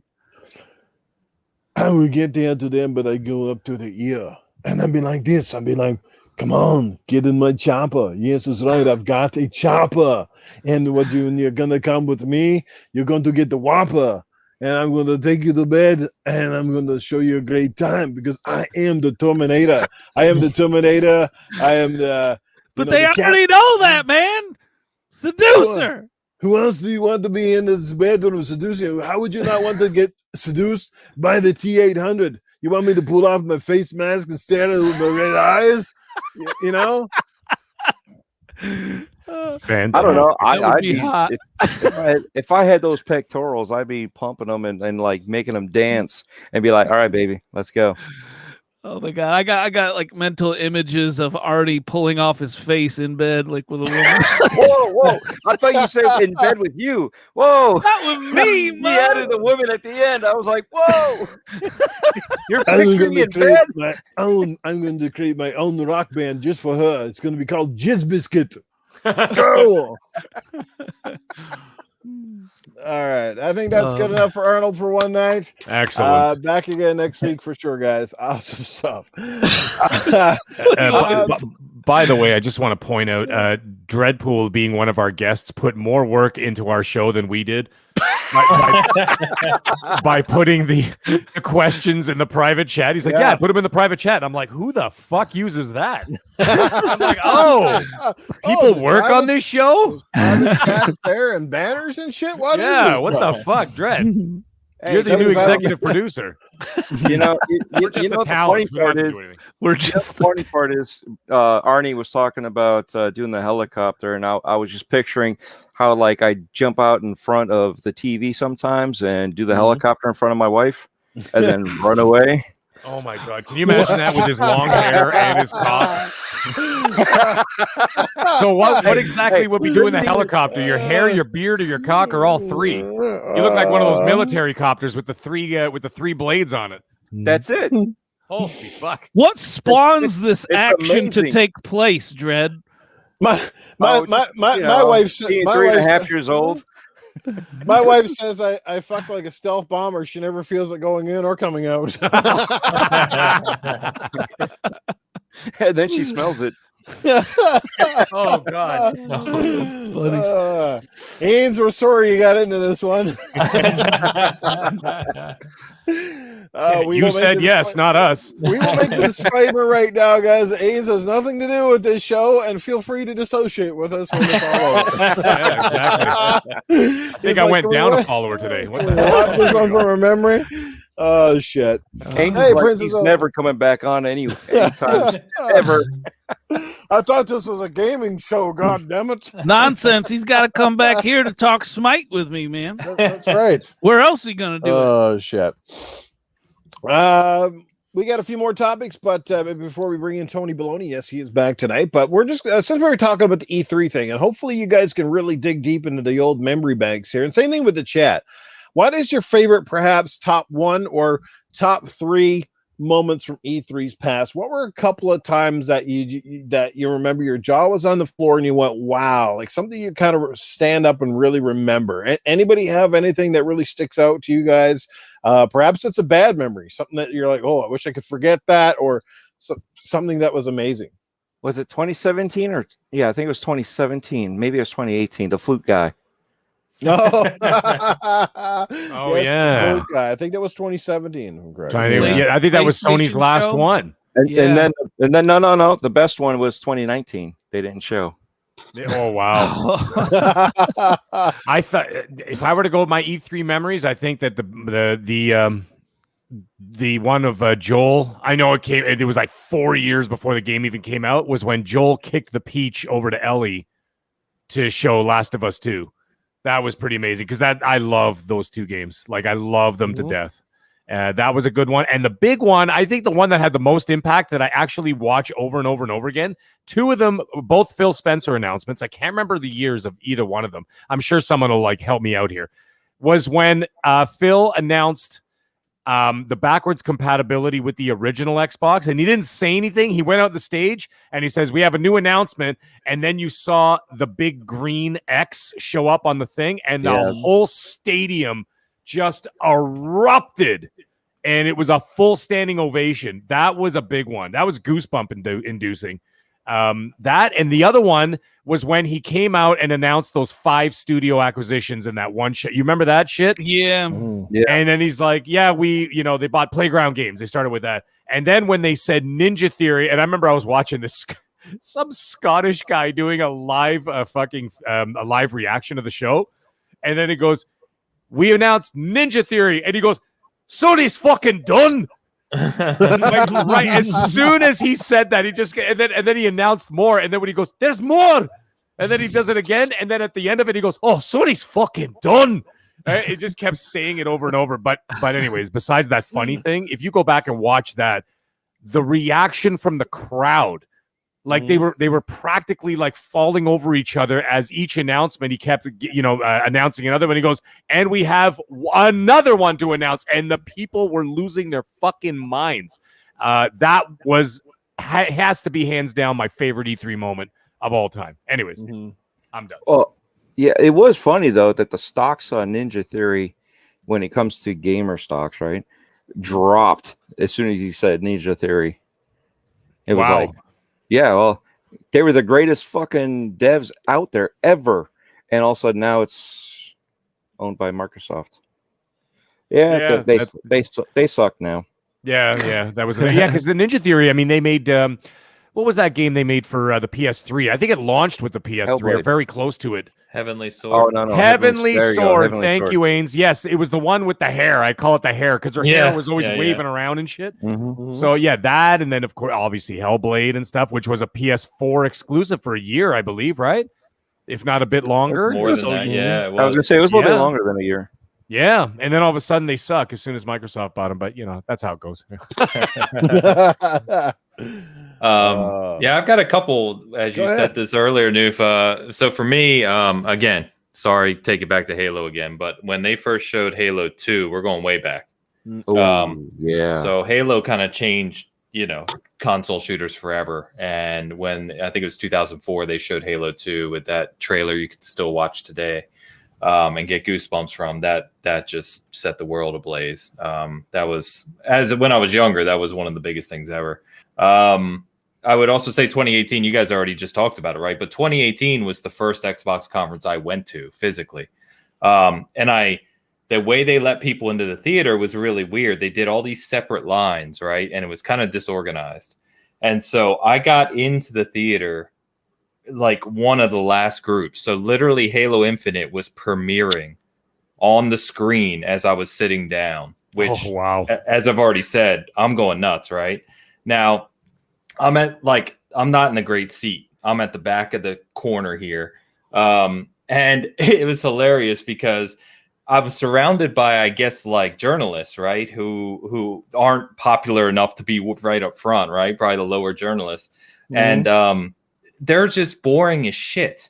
Like nobody is doing anything. They're just sitting there on their phone or tablets taking notes, right? And I'm at the back flipping my mind because it's the first conference I've ever gone to, and Halo Infinite's on the damn screen, right? Mhm. And this is, as you just said, this is the same conference where they announced the 5 acquisitions. Mhm. So Wow, you were there. I was live for that, right? Wow. And there's one guy in a seat behind me he must have been hopped up on something, dude. He was hyped the fuck. I mean, he was like bouncing out of his seat and screaming at every announcement. And so I thought to myself, and I was by myself, by the way. I flew out with the guy I was running SG with at the time, but he didn't get in and I did. It kind of sucked. So anyway, I was like, you know what? Screw all these, quiet people, right? Me and this crazy ass dude behind me are going to run this back section. And so like every announcement, we just I joined him and just started screaming and cheering and clapping. And it was one of those hilarious moments you find yourself in, but it definitely made my first Xbox conference memorable for sure. Not for your friend. No. He actually He's outside with the hot took a dog video vendor of going, me. fucking Ains. Yeah, he took a video of me when I came out of the theater, and basically we did a live reaction walking out of the theater. So he filmed that, but he didn't get to go to it. Oh, man. So that was the breathtaking before breathtaking was a thing.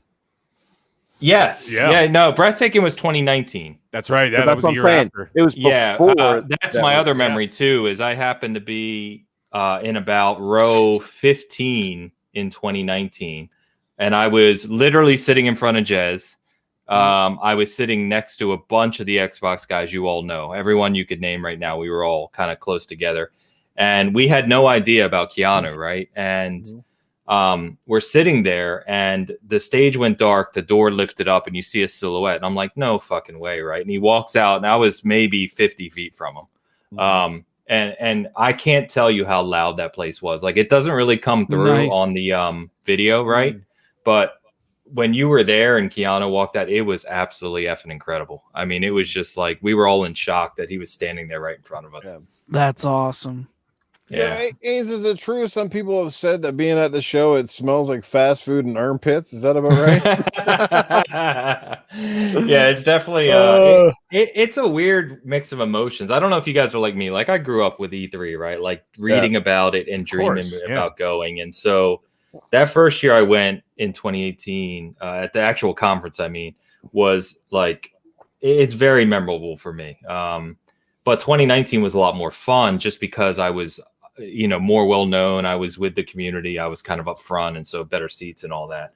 But yeah, it is absolutely something different when you're there. 100%. Like it kills me that we had huge plans for last year, like huge plans between a bunch of outlets to get together. And when the pandemic hit, it kind of crushed all those dreams. So hopefully we'll get back there at some point in the future. Hopefully by next year it comes back because I got big plans too, man. Because I want to, I want to be going. I want to be going this year, next year, and now that I'm in this community, I we've been talking about it behind the scenes. Are like, hey guys, let's get together, let's do this. So like with Mr. Boomstick and all those guys and ILP and it'd be unbelievable. Colt Eastwood, all those guys, Dealer.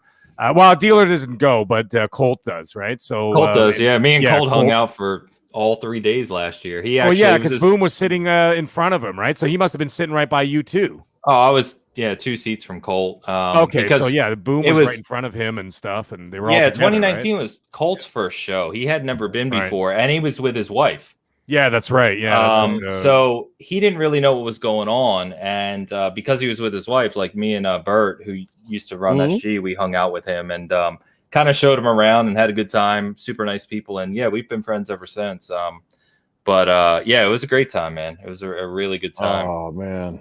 But if you can go, like I've talked to some people where they're like, it's crowded, and I don't really care for the conference, and it's tiring, and all those things are true, right? It's a pain in the ass to get there. It's expensive. All those things are true. But like, if you're just a gaming fan like me who grew up reading about E3, man, there's nothing like literally standing there and just realizing you're in the middle of the show floor and all these games and companies are around you. Like that is worth it to me personally. Every time I'll go, every time I can. It's worth it to go just to meet up with all you guys. Like to meet people in the flesh would be fantastic. Like that alone would be awesome. Like, because when I see those pictures of like, you know, Colt standing with like, you know, Southbound and Tim Dog and all these guys that we've listened to for years, and on these, you know what I mean? Like to me, that in itself is like, it's like celebrity status. Going to see all your brothers, you know, from the podcast world that you've only seen on a video or heard through the mics, you know, like I'm so jealous. I really want to go like to the whole experience. At least once in my life, I want to go check that out. You know what we should do? We're gonna start a GoFundMe like tomorrow to get Noof, Titan, and myself, all three of us clowns, and get Gaming After Dark shirts made up and everything with our names on the back, and get us to E3. Come on, guys, you can help us out. Hey. It'll only cost you $1. What am I, chopped liver? I did the most work tonight. Yeah, well, Dread, you're on Gaming Beyond the Box. Go ask Wilmy. Willmy's probably listening right now going, we'll change the shirt for you, Dread. We'll call it Gaming with Dorks. Hey, whatever. I get there. I'm just picturing Wilmy listening right now going, I ain't paying for shit. That's pretty much it. He's like, where's my block? I'm gonna subtly like slip it into tomorrow's conversation on Gaming Beyond the Box. And be like, I'm thinking about I think that Xbox is gonna be doing buy me E3 tickets. I'm gonna be doing that, and we're gonna be talking about buy me E3 tickets. All of a sudden at the end of the show, he's like, I'm gonna buy that guy E3 tickets. It's like a Jedi mind trick on him. The thing is, you need a media pass, right, to get into the the Xbox. Hey, we got ours. Hey, listen, I've spoken to Phil. Right? I've spoken to Phil personally. I could say it on the air. I've spoken to him personally more than one time. No, I'm serious. I've spoken to him more than one time, a couple of times, like 3-4 times. You never know.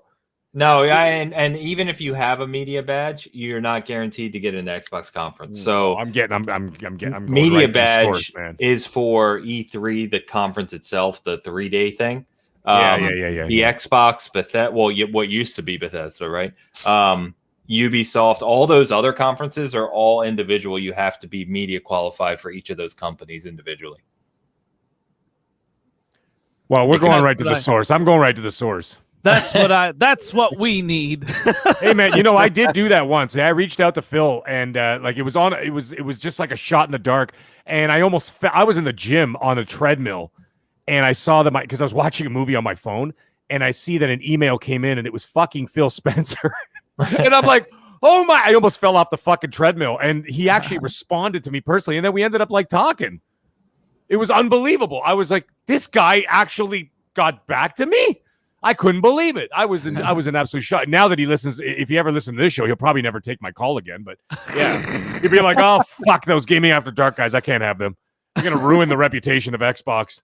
But hey, man, worth a shot, right? It's worth a shot. Let's get our ass to E3 one of these years. Well, when it comes back to the E3 things, obviously one of the big things for me in the last couple of years was the anticipation wait for the Project Scorpio. When they launched that up on stage, yes, we got to see that powerhouse of a console after several years of sort of disappointment in terms of the hardware aspect and just how cool that system was, and the fact that, like I said, it made all your games look and run better. It's kind of like what we have now with the Series X, but I don't know, it's just something about that Project Scorpio, the hype that came before it. It was a shift in the way that Xbox was doing things and their commitment to its long-term fans. Because if nothing else, I think Project Scorpio, the Xbox One X, was really a love letter to the fans that stuck by them, that wanted a good hardware that was done right. And and I still sit here right now and I'm looking at my Series X, which is a beast of a console. Don't get me wrong, I love it, but I'm looking at my Gears 5 Xbox One X and I'm like, that is the sexiest fucking beast I've ever had in my house. That thing is just amazing. Like I will never part with that console. I don't, that's my baby right there. So yeah, I don't think I'll ever part with my Scorpio edition either, man. I love the Scorpio I'm never parting edition. with mine.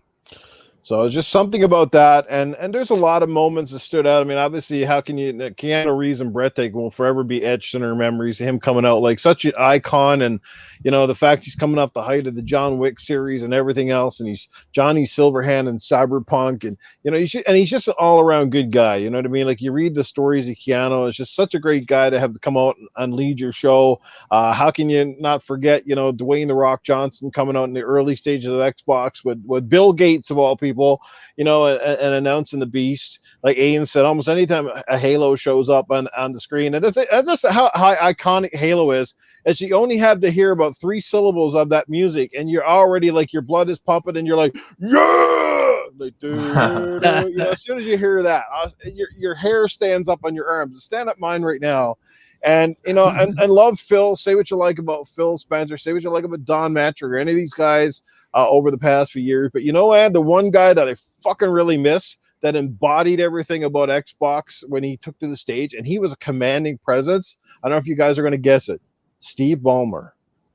Dude, I miss that guy because when he got up, man, he had energy. He had sweaty armpits going, fucking flinging those hands around. Like that was the kind of dude. Like, wait, man, like he the dude that did the marketing thing? Yeah, the big. Was he the guy that goes the marketing? Yeah, No. something like that. That was the developers, and that was Don Mattrick. Yes.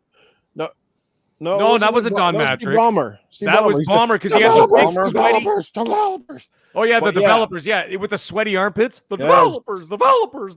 Yeah, that was fucking fantastic. But like he would get up there with conviction. Like you knew he lived and breathed the brand. Like he just had that. Like I'm gonna eat you fucking alive. Like this is Xbox, baby. You know what I mean? Like Phil is like the Chuck Norris. He's like speaks softly and carries a big fucking stick, kind of thing. But Steve Ballmer was just like that. He was like the fucking Chris Farley of fucking executive kind of people. You know what I mean? Like, you do a cartwheel across the stage, like Xbox, buy one, bitch. Yeah. I kind of love that, man. He just that energy, that fucking confidence. It's sort of missing a little bit sometimes with this other guys. But I love Phil, I love Aaron, all that the team is doing. They're awesome guys. I think that's pretty much all I got to say. Anybody else? Any particular? Oh, yeah, it was Steve Ballmer. Yeah. Just look it up. Well, what does he own? Steve Ballmer. He owns one of the fucking basketball teams, doesn't he? He actually does something like that. He does. He does the artisan bread stuff from Egypt that he doing stuff like that too. Did you say bread? Bread. Ballmer like does as in bread? like bread that you like bread and butter bread? Yeah. So he went from fucking Microsoft to making bread? Yeah. What Ancient the fuck kind of a Egyptian bread. U-turn in a career is that? Well, he's still doing that, but this is a hobby. He's doing it for science. Well, I know crazy. there's the guy who made the Xbox is doing a whole bread thing. Everyone on his Twitter page is all wait. bread. My bad. Yeah, you're right. It's the other guy. Not You're Seamus talking about Blackley. Blackley. There you go. The bread.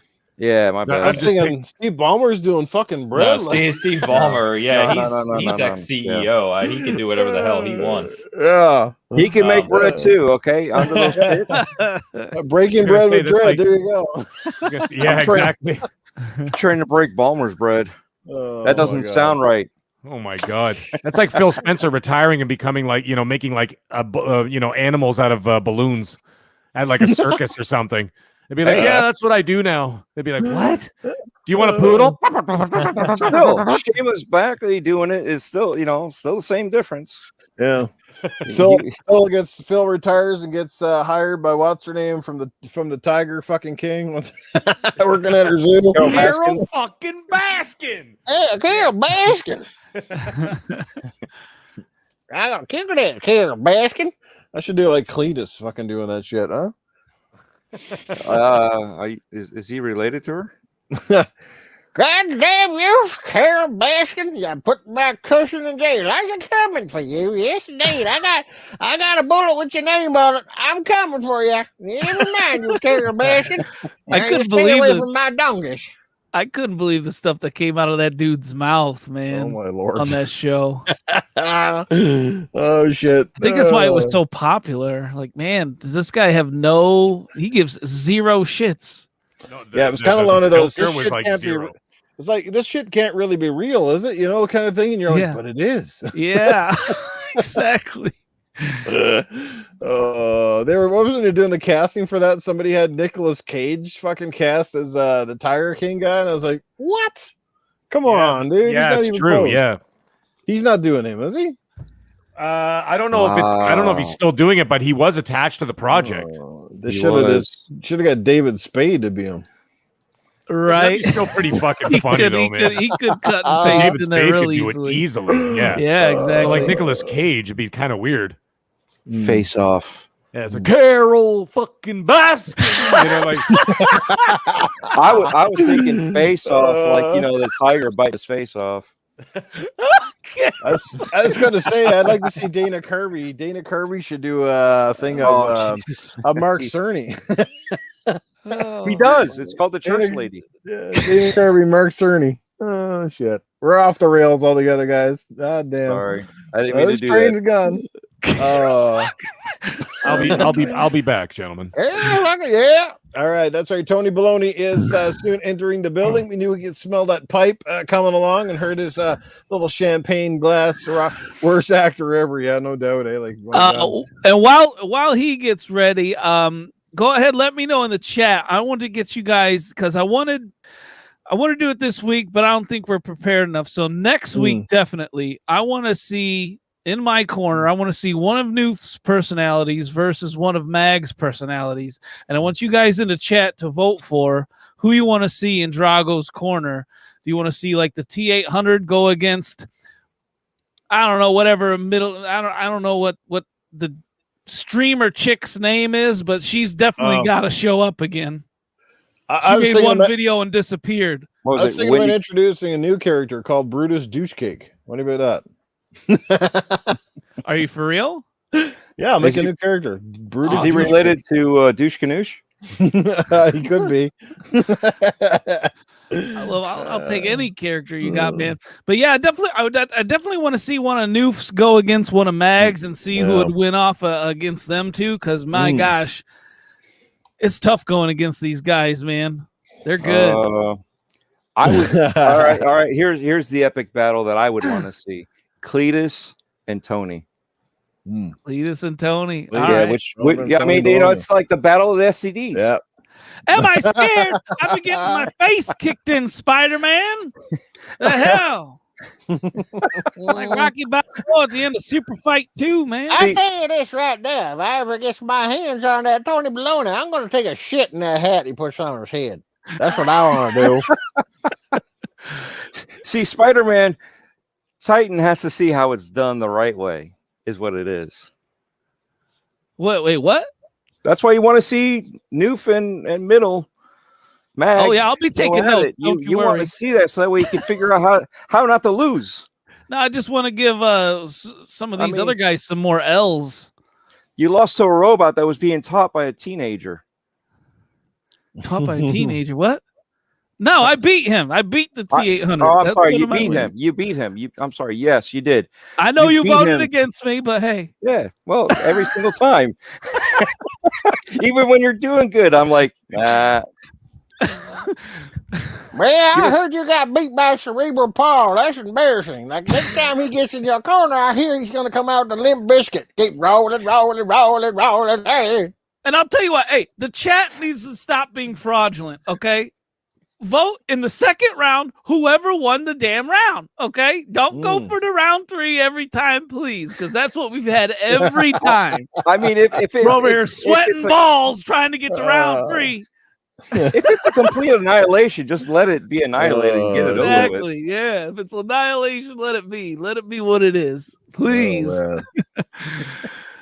Well, Tony needs to hurry up and shake it a little bit. Are you with us, Tony? No, he's still not back yet. I think he's still trying to wipe off that yellow crud that's on him. He doesn't have to tighten up those, what do you call them, those 1950s sock suspenders. What is he? No, I expect Tony right now is writing down a prescription for Dreadpool about his gunk and junk. Well, here's a question. I got that from you. What are you talking about? I don't want to hear it, Writing it for both Dreadpool. of us. I don't want to hear it, Dreadpool. Well, here's a question while we're waiting. One of the topics was about Dying Light. We saw that they're actually going to bring out Dying Light 2 now in December, which is a pretty cool release date. And I don't know about you guys, if you're anybody's excited for it. I know I've seen a lot of people in the community through social media that seem to be very excited for Dying Light 2. The first game was a critical success. It's certainly a commercial success. Techland seems to keep raising the bar. I think it's Techland that's doing it, if I'm correct. Am I right? Techland? Yeah. Yes. So how do you guys feel about that game coming out in December? And I guess the biggest thing too, like, how do you feel about the zombie genre in general? Like, is it overkill these days? Do you just want to see more of it? Because it just seems like, to me, it's kind of hit and miss. It's just like, can we not come up with anything a little more creative than zombies? It seems like every game has a variant of them, one way or the other. You know, like, they call them different names, but they're all pretty much the same thing. They're grotesque, mindless morons that just either go really fast or really slow, and you sit there as a shooting gallery, that sort of thing. So how do you guys feel? And let's go with the guests. Dread, Ains? I'll let Ains go first. I've been like jumping the gun a lot of times. Yeah, I don't know. Dying Light 2, I'm really excited for. It is everything I've seen out of that game is kind of right up my alley, and I like a lot of aspects of it. So I think that's going to be a really good game. They definitely obviously got hit hard by the pandemic, like most developments. So it's been a long time coming, but it's also a very ambitious game. So if you look at the success of Dying Light, the first one, and how much they've supported that game over the past few years, you have to really hand it to Techland. They've done so much for that community. So I'm really excited for the second one. In terms of zombies, I don't know. Yeah, I think you're right, Nuv. It's all over the place, right? I mean, there's just zombies in literally everything. And I get it. I mean, it's an easy kind of enemy to throw into a video game scenario, and you can kind of use it for a lot of things. But man, there's got to be a little more creativity devs can do, right? I mean, there's got to be something else you can come up with rather than just zombies being in effing everything. So yeah, I'm with you. I wish Dying Light 2, I'm kind of down because half of the game is going to be really human enemies. In fact, if you watch the live stream, right, during the day, you're really going to be dealing with the 3 factions and human enemies. And at night is when kind of the zombies and the creatures come out, which is cool. I think that's a good split. But yeah, in terms of just zombies being thrown into all kinds of games, I can kind of do without it. It doesn't do much for me. Very good. Well said. Dread? I think it's kind of a catch-22 because I mean, one part, it's an easy enemy to sit there and not have to do much with AI. You know what I mean? So when you look at it that way, because I mean, what was the one thing we used to say back in the 360 days? These guys are idiots. We're trying to fight them. They don't do anything because they just basically run the routine that they run. You shoot the one guy, and the other guy stands there like, "Oh, I didn't even see nothing." Or all of a sudden they're all swarming you at the same time when you stab somebody, because they didn't see, you know what I mean? They couldn't see or know anything, and they're all doing it. And granted, these developers are doing great with AI technology and making sure they're a little bit more human-like. But at the same time, when you have that many personalities for your NPCs, that doing zombies is a little bit easier. You know what I mean? You can kind of do the mass flow of this is how mentality is when it comes to a zombie, and you just one and you copy and paste them, and then you change it up. At the other time, it's harder to do anything in this day and age when it comes to sensitivity. Because if and this is where, when you have human fractions, that you have to make sure everybody's diverse. But in real countries, not everybody's diverse. I mean, they're diverse in a way, but you still have blocks that are one ethnicity, and the next couple blocks is another ethnicity. You know what I mean? Even though they're in the same city, they're still separated. Back in the day, the president said, we're not Irish Americans and we're not Italian Americans. We're just Americans. We need to stop segregating ourselves like this. We are all Americans, right? So when you put that into a game that you're going to segregate people, it's you know what I mean? They get backlash for stuff like this. So, Nazis are easy to hate, but a lot of people think it's fictitious now. So it's you're leading into other avenues. But even then, what are you supposed to, when you do historical wars, it's like, all right, here we go. This, these are the Italians, these are the Polish, these are the Russians, you know what I mean? So it's easy to do that and get away with it. But what was that one? Ghost Recon Wildlands, right? I forgot where they were at, but the was it Colombia? Sounds right. That sounds right. Right. So let's say it's Colombia. The government had an issue, right? They had an issue, and they were trying to ban the game because they were put in a bad light. And they said, look, we're just using it as a reference. We're not saying anything bad about the country, but they still had, they still had that backlash. Some people were like, I can't believe they're doing this. They're making them look bad. And it's like, Bolivia, thank you, Bolivia. But they, you know what I mean? They were, and I get it, because if I was one of them and you're making my people look bad, and it's not all the people, you know what I mean? It was just the drug dealers, but you got to put them somewhere. If you're going to put them in today's world, where are you going to put them? And then what happened with the next game, right? Breakdown or Breakpoint, right? It literally broke down because they made up an island. They made up an economy. They made up the government that was controlling that. And we won't have any spoilers here, but it's pretty much old game. It could be spoiled. But still. Russia and Germany must be getting awful tired of being painted the bad guy. It seems like in every second or third game. A lot of times they do have to change them to something else, so they're not just Germans or Russians. So they change them to something else. It just depends on the publicity of the game, if it's too big, and what they want to do with it. I don't have all the answers on that, but I do know that they do change the backgrounds for some of these. That's why when you look at games with zombies, games that deal with space aliens, stuff, future stuff, stuff that has nothing to do with today is easier to get away with. And then, we can hate the Covenant. We can do that. But if it's another group of people, that turns into a little bit more of a politics thing. And then you have outsiders coming in trying to control what the game is about versus gamers just enjoying the games. You know what I mean? Enjoying the story. So zombies, like I said, is an easy scapegoat because, they're bad. They're dead, and who cares? They're already dead. You're just going to kill them some more.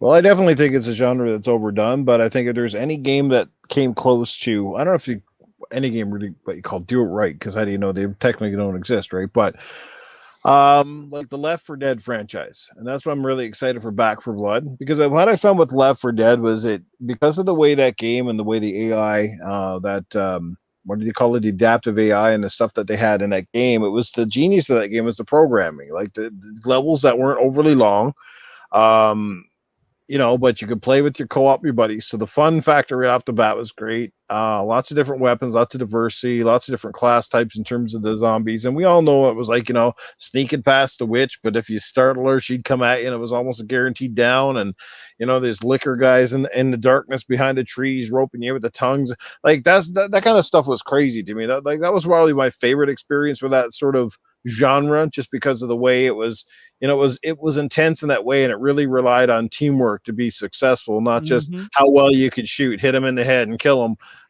Shooting good was great, obviously, as a benefit, but it was way more than just shooting stuff. It was how to manage your inventory and how to keep pace and moving and communicating and stuff. And like I said, that's why I'm really excited for Back 4 Blood. So, Dying Light, I've never played. I don't mean to sound like a fraud, but I've never played Dying Light. You're missing out. It's fucking incredible, man. I have Dying Light the Following. I just picked up a couple months ago. That's the one. That's the full game plus the DLC expansion. And there's a new one. Yeah, there's another. Yeah, they keep releasing new expansions, but anyways, talk about supporting a game. Yeah. Oh yeah. I mean, but I got to tell you, man, Dying Light. That's one of my biggest, most anticipated games of this year so far. Nice. Was because the first one was so fucking good, and just everything from the traversal to the zombies to the gore, Like, I mean, you could really go up there and you could you could smoke a zombie in the face, and if you get him just right, you could like take off the lower half of his jaw, and like then he's still coming at you with like this jaw dangling and like, you know, limbs cut off and stuff. But like I said, the traversal's incredible. The story was incredible. I like what they're doing with this new one with the factions, because they're kind of taking the focus off the zombies a little bit. And now you're dealing with, you know, it's kind of like Walking Dead. Like, you know, you watch it, The Walking Dead season 1 and 2 was all about the zombies, right? Then by the time you get to season 3, the zombies are just basically like background noise. It's got nothing to do with zombies. It's basically now it's all the human to human survivor interaction, all these different factions, all these different groups. You know, whatever, right? So now that anyways, the shit man, hit the fan, like I fucking I'm really looking forward to this game, man. So that's my piece. All right, Bag. Well, I'm looking forward to it, and we'll definitely have to play Dying Light, and we'll definitely have to try that Back for Blood. And I think I hear Tony Baloney in the building. I think I can smell his pipe. What? You heard Tony Baloney? Tony Baloney is here right now. If you just give me 1 second, let me just do this. Looks like the old camera fell off a little bit. But anyways, good evening, everybody. Tony Baloney here. And yes, I got a few things I like to say. First of all, Dreadpool. Whatever drugs you're smoking in Florida, please give me some. Talking about racial equality with zombies? What the fuck? What the hell were you talking about just there right now? The most ridiculous thing I've ever heard in my entire life. Unbelievable. Zombies are zombies. We're just going to kill them no matter what. And another thing. By the way, Dreadpool, just to pick on you a little bit more, it's pronounced ethnicity, not esthetician, whatever the fuck you were trying to say. All right? I don't even know what I was going to say. Exactly, because of those drugs that you were smoking, those Florida drugs. God knows what the hell you're doing. Purple drank or whatever, that purple rain, whatever the hell you're doing down there. Anyways, enough of that. Ains, or as we like to call you, Porshapwr. Do me a favor, smartass. Fix your name. What kind of a name is Porshapwr? That's almost as bad as that infinite asshole that's in the chat. Tony, doesn't it look like Porn Shopper? People call me Porshapwr. Yeah. There you go. Porshapwr sounds about right. That sounds like something that I should have called myself. I lost out on it. And another thing I was thinking about Ains at E3. Utterly ridiculous. This guy's walking in while Halo Infinite's on the screen. It's a good thing Tony Baloney wasn't there. I would have been like, hey, you bald fuck, sit down. You're late. I can't see Master Chief. All I see is Master Dickhead blocking the view. But anyways, and then of course I'd make a joke about him being a loser because he walked in alone. But then again, so would Tony Baloney. But anyhow, that's besides the point. Now, one more thing. Titan Drago, scumbag. Drinking your scorpion what? Quiet while I'm talking. Scorpion sting or whatever the hell you're drinking. You're talking about how it stings your throat. I got something that'll soothe your throat. It's a 9-inch throat lozenge. I'll put it right in. It'll fix you right up. Don't worry about it. Now, besides that, something else. The only thing, I don't know what the hell kind of drinks you're drinking that has the word sting in it. The only thing that stings me is my herpes. But anyway, that's besides the point. And one more thing about E3 and Titan Drago. Let me tell you something else. There is an E3 right here in this panel. He's right down there in the bottom right corner. That's right, E3. What is he? He's an ear-splitting, emasculated embarrassment. That's what he is. That's the E3 that we got on this show tonight. Now, does anybody have any questions for Tony Baloney before I head out for the evening? Is it emasculated start with an I? Just shut up, Titan. It sounded funny.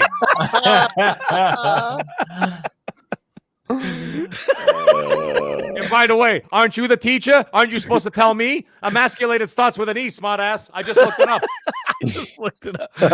Tony, if your wife became a zombie, I'd shoot her before she turned into a zombie. All right, I was wondering if you would kill her or not. Yeah, so you've talked about that. You've had that discussion then. Yeah. It'd just be like that Homer Simpson moment when he shot Ned Flanders, and they go, "Oh, you shot zombie Ned Flanders," and he goes, "He was a zombie." It would have been the exact same thing. Anyways, next question. Yeah, Tony, we got a super chat and a question coming in from your favorite, the Doctor. He drops $5 and says, "Tony B, my girlfriend works as a programmer for a tech startup. If I get rich selling Dogecoin and NFTs, you think I'll finally get some butt play?" You know, if you haven't got any butt play by now, you're never going to get it. Money ain't going to buy you nothing from this woman, okay? Let me tell you something else. If you want to get butt play, you're going to have to, fly out to, Thailand or something, and then you can get one of them to do it for you for, $5, Okay, that's the only place you're gonna have to be doing to do it. So you're gonna have to spend $3,000 on a plane ticket, get the hell out of here, and go over to somewhere like that, and then they can lick your ass all day long, do whatever the hell you need to get done, because clearly it's not happening anywhere in North America. Doctor, get your shit together. If you're actually a doctor, then maybe you have the money to already do that. Go on one of those sex vacations or whatever the hell those perverts do. He could always take his pants down at a seedy truck stop. Oh my God. I was thinking he should just wait for International Women's Day and then try there. Yeah, that would go over real well. Actually, you know what, doctor? You know what you should do? Take your pants down and walk through a car wash.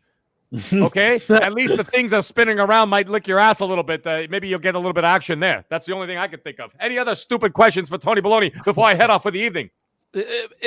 Emasculated is with an E. I'll be damned. Yeah. Oh, thanks, Doogie Howser. Thanks for telling us everything. That's how it's spelled. It's a good thing the teacher just found out like 5 minutes after the joke is over. I feel sorry for your students, loser. Hey, I teach math, man. I was gonna say his students are probably like 3 + 3 is 9. Yeah, exactly. That's what's going on. Titan, you shouldn't be on vacation right now. You should actually be studying for the fall, because I think your students are smarter than you are. Any other questions before I head out for the evening? Yo, Ains, Dread, you guys got a question for Tony Baloney? Yes, I do. Tony, Yes. out of all of Dreadpool. Noof's characters, which one would you rather go with? Because my choice was for you to go against Cletus, because I think you two are going to go 1 for 1, and we're going to call it the STD match. That sounds like a fantastic idea. So guess what? You know what? If we want to do it next week, fine. Cletus, you want to do it? You know what I'll do? I'll beat myself over the head with a baseball bat so I lower my IQ by about 200, and then I should be on the same level as you. So yeah, perfect. Sounds fantastic. We'll do that next week. Unbelievable. Any other I'll ridiculous see you questions? there. I'll bring that with you. Yes, indeed. I got a baseball bat for you. Yes, sure. Yeah, I'll come out and take you on. Well, perfect. So then next week, guess what? Take your dick out of your sister and then come join us on the show. All right, anybody. Mag, That's Tony- I'm disappointed in you, man. I really am. What? You left Dreadpool off with this gunk junk, man. What's up with that? We already made the joke, Titan. How many jokes you want me to do at his expense? He Well, couldn't you gotta pronounce tell him what to ethnicity. Shut up. do. You're supposed to give him advice. What's he supposed to do about his gunk junk, man? Help the guy out. Let me tell you something. First of all, Dreadpool, you got to shave. Okay, your hair's too long. Your beard is too long. Obviously, your pubic hair is too long. If you got gunk in your junk, that's obviously part of the problem. Okay, so maybe you need to get manscaped, and then manscaped or whatever, a hedge trimmer, whatever the hell you need to do, and clean up the situation. Then you won't have any gunk in your junk. Oh well, thank you. I'm You're very glad welcome. that I'm glad you're the messenger for Titan, because he's too chicken shit. Obviously, have you seen his picture? Look at the picture. That Oh doesn't yeah, look like a man. That looks like a hobbit. Yeah. Something like that. Anyways, ladies and gentlemen, it's always a pleasure to come on here and just make fun of everybody, as I always do. And everybody in the chat, you guys are wonderful. I'll see you all next week. Ains, did you have a question before he goes? Oh, I got he's nothing, man. You got I got nothing. Okay, that's it. Good. Stay quiet. Oh, it's great. He popped back on screen and say to stay quiet. Oh, shit.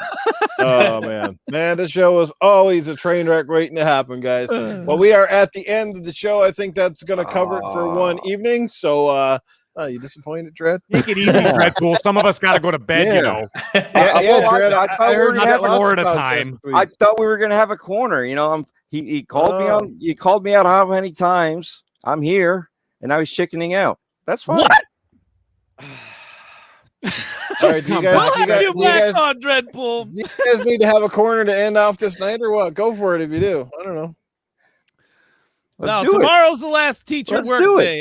Dreadpool, I'm going to have you back on, and I'm going to give you an Next extra time. special Next time. Oh, is that whipping. okay? All right, the next time Well, Dread you know comes what? on, guaranteed I'll- it's going to be a one-on-one. I'll leave you with this then. G Fuel, Scorpion Sting. Stings when you swallow, like The Rock. And we'll leave it at that. Like The Rock. Yes. Dwayne The Rock Johnson. Was he in your throat? Stinging away? I All don't right. get that Do I have reference. Yeah, I'm not getting that one either. I'm like, You're swallowing the stinger. The Rock was the Scorpion King. He was? I didn't know that. Yes. A movie reference. In Okay, the I guess there you we got go. Oh my God! Was I too far out there for you? You were. Too I was advanced? thinking about wrestling. You say The Rock. You think wrestling. He was also known as the Rock at that time in the movie. Yeah. Okay. Yeah. What? Titan has to go play more Spite with his naked body on Pornhub Discord. What the fuck is that? I think Titan's gonna have to do his own hot tub scene now and post it on Twitter. Oh Jesus! I hope he's not going to be swallowing that scorpion fuel tank. All right, I got something for you guys on Twitter this week. Pay attention. Nice. All right, we will. All right, well, let's let everybody get out of here, and let's start with our fantastic guest, Dread. As always, it was a pleasure to have you back on Gaming After Dark. Like I said, man, you bring the sense to sensibility, and we're glad you could be here and having a great time. So thanks for coming out, and let people know where they can catch up with you. I know you've got a busy schedule this week, and I know you're excited about E3 and all that stuff. So we look forward to hearing more from you throughout the week. So let people know. Thank you. First of all, and always, thank you everybody in the chat for coming out. It was great seeing everybody. It's awesome to see support for a lot of shows and to see multiple people repeatedly in different shows. Mm-hmm. That being said, Breaking Bread with Dread on anchor.fm/Dreadpool. It's on Spotify, Apple, Google, Audible. I'm trying to get it on a few other places, but it's like 11 or so different podcasts that you can check it out. Gaming Beyond the Box Wednesday nights, which will be tomorrow night, 8 p.m. And we will have the Mag as one of our guests. Also Breakfast with Boom Friday mornings at 10 a.m. Eastern, and the interviews when I can. I just haven't been able to do it recently with 4G. Was it 4 Guys with no 4G TV? Thank you. I just I hate you know what I mean. And then you may have to rebrand that shit again. Yeah, exactly. And then Thursday I will be on with Next Level Gaming. So I'll be hanging out with those guys there. And Pong Souls is another guest. So come check us out on Thursday night. So as always, Twitter. And I don't know if you guys know, but I'm on TikTok too. Yeah. So it's Dreadpool. The O's are actually zeros. YouTube. And my gamer tag, Dreadpool, all letters, all caps. Damn, if you didn't know who Dreadpool was after tonight, you certainly will by the time the week is over. Very busy man. Go check him out. And I have left at least his link in the bottom of the chat or down at the description of the video, at least to his Twitter. So usually from there you can find everybody's shows and stuff that's happening. Let's get over to our first time guest of the night, and hopefully not his last time. Would love to have him back, but whether he decides he'll ever come back is could be debatable. So, but Ains, it was an honor and a pleasure to have you here with us. I know this is definitely a different style of a podcast, which is why we kind of do it later. And we've sort of built an odd little following, but a lot of great people in the chat. We've had a lot of fantastic guests, and again, we're just here having fun. So, at the end of the day, it's gaming, a little bit of innuendo and stuff like that, but people kind of appreciate it's a break from the norm. So, but anyway, we appreciate you being here. Let people know where they can catch up with what you're doing. You did a fantastic review of Biomutant. People might want to go check that out if they haven't already. And let people know what's happening, where they can catch up with you. Yeah, thanks, guys, man. It was a lot of fun. No, I appreciate it. Certainly nothing to apologize to me. I'll definitely be back. So we'll just work out the timing again. But no, chat, you've been really cool, man. It's good to see a bunch of new faces. So for me, just seasongaming.com, guys. I think all you guys know what we do here, or do there, I should say.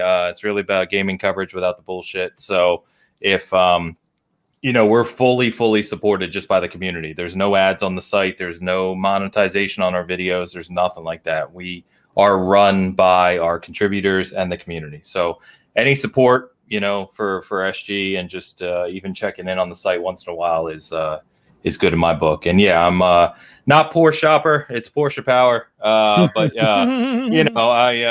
there's not too many Ainsleys out there. Yeah, I'm not hard to find. You know what I mean? So love chatting games, man. It's been a passion of mine for nearly 40 years, man. Been doing it a long time. So, obviously all of us talk online, but anyone in the chat or listening, yeah, happy to just talk games. Just hit me up on Twitter. I'm always down. And thanks again, guys, for the invite. Really appreciate it. Appreciate you being here, man. I look forward to all your views and opinions after all of the E3 stuff cleans up next week. Busy one. Busy week. Yeah. Yeah, more. I don't even know how I'm going to really accomplish it all, but so a lot of coverage. If you need a schedule for E3, that's up on the site. A lot of coverage incoming, and we have a special podcast at 3 p.m. Central, so 4 Eastern on Saturday with a big panel. We're talking about Summer Game Fest, Ubisoft conference, and doing the final prediction for Xbox Bethesda on Sunday. So that'll be a big show for us too. Indeed. It's going to be a very busy one, guys. Sunday is going to be blocked full of shows and stuff like that. So support where you can. And even if you can't make all the shows, you can catch them on the replay. And certainly even just the like or the retweets, a lot of times, guys, are a huge help. People do not realize the power of a retweet sometimes and how many people those things can touch, so to speak. So speaking of people that are touched, let's let Titan Drago get out of here. Yeah, Ains. You know what, dude? I can write with the best of them. And if you need an article written every now and then, my price is only one E3 media pass, all right? and hey, I know how to spell emasculated now, so I even got that going for me, all right? Oh, wow. Congratulations, teacher. The Smite articles don't get a lot of hits, though. You know what I mean? It's a shame. It really is. You know? Zero hits. And that brings me to my next topic. I'm sorry, everyone, but Ains has got to win my award for this week because he plays Smite. Over 1,000 hours is nothing to scoff at. So, Ains, great having you on, bud. You as well, Dreadpool, even though you're a fraud. But Ains had me on Xbox Live at Titan Drago. We'll play some Smite together. And definitely. We'll laugh at these mugs that don't play. And until next time, everybody, let's bring the common back to sense. All right, and let's let the loudest man in podcasting get out of here and wrap up his night. He's also got a busy week as well, he's been making lots of rounds on podcasts of late. So, Meg, let people know where they can follow you, catch up with you, shout out to you, all that cool stuff. And you definitely want to keep an eye on Meg and his Twitter profile for sure, because you never know what the hell he's going to drop in there. There's stuff that just you go, oh, and I love it, man. So let people know. Well, guys, it was a pleasure as always. Dreadpool, always a pleasure having you on here and being such a good sport. And Ains, you as well, brother. I really appreciate all your work. I follow your work. It's excellent. And if everybody's not following it or watching it, please do so. The guy is putting in some solid stuff there. So anyways, big fan of yours, brother. Big fan. And anyways, guys, and of course, for being such a good sport with Tony Baloney tonight. It's all just jokes at the end of the day. But anyways. Of course. Guys, it was a great show. Yes, you could follow me on Twitter at Little Age Game Guy. That's with a GY at the end. On the Xbox Series X and the PlayStation 5, you can find me at all one word, all capitals, because I don't know how to be quiet. I am the Mag. So you can follow me there. Yes, you can find me here every Tuesday night, 10 p.m. Eastern Standard Time on Gaming After Dark with Noof Nukem and Titan Drago, and always an outstanding guest. Monday evenings, you can find me at 8 p.m. Eastern Standard Time. 7 p.m. Eastern Standard Time on Monday evenings with Mr. Boomstick XL and friends on Primetime Gaming. And actually, it was not even that long ago, about a month ago, Ains was on the show with us on Primetime Gaming. So, yes, tomorrow night, I will be on 8 p.m. Eastern Standard Time on Gaming Beyond the Box with Wilmy Hood, Dreadpool, and all the other Southern scumbags that we're going to be dealing with there. It's going to be a great old show there. And, of course, I will be doing a bunch of shows for E3 on the weekend. So keep an eye out and keep an ear out. I'm sure you won't. You will definitely hear me. So, So, anyways, guys, once again, another great show, another great week. Everybody, get ready for E3. It's going to be a hell of a time, and we will see you all on the weekend. It's funny, for the first time in years, nobody sent me an invite to be on their E3 show, so I guess my reputation has preceded itself. I'm doing my own this one anyway. So I'm doing a live show on Saturday. I'm doing a show on Sunday with Boom. and we're doing the live show. And then if the timing is right, I might just pop into your show just for a couple minutes just to say what's up, if you don't mind. Great. Yeah. And I know you're doing like a Good Morning Xbox kind of panel. I didn't want to interrupt, but I mean, if the news is huge, man, absolutely, it'll be hard to be quiet. We're gonna go a long time. We'll have room for you anyway. So all right, cool. Sounds cool. As long as your throat's not sore.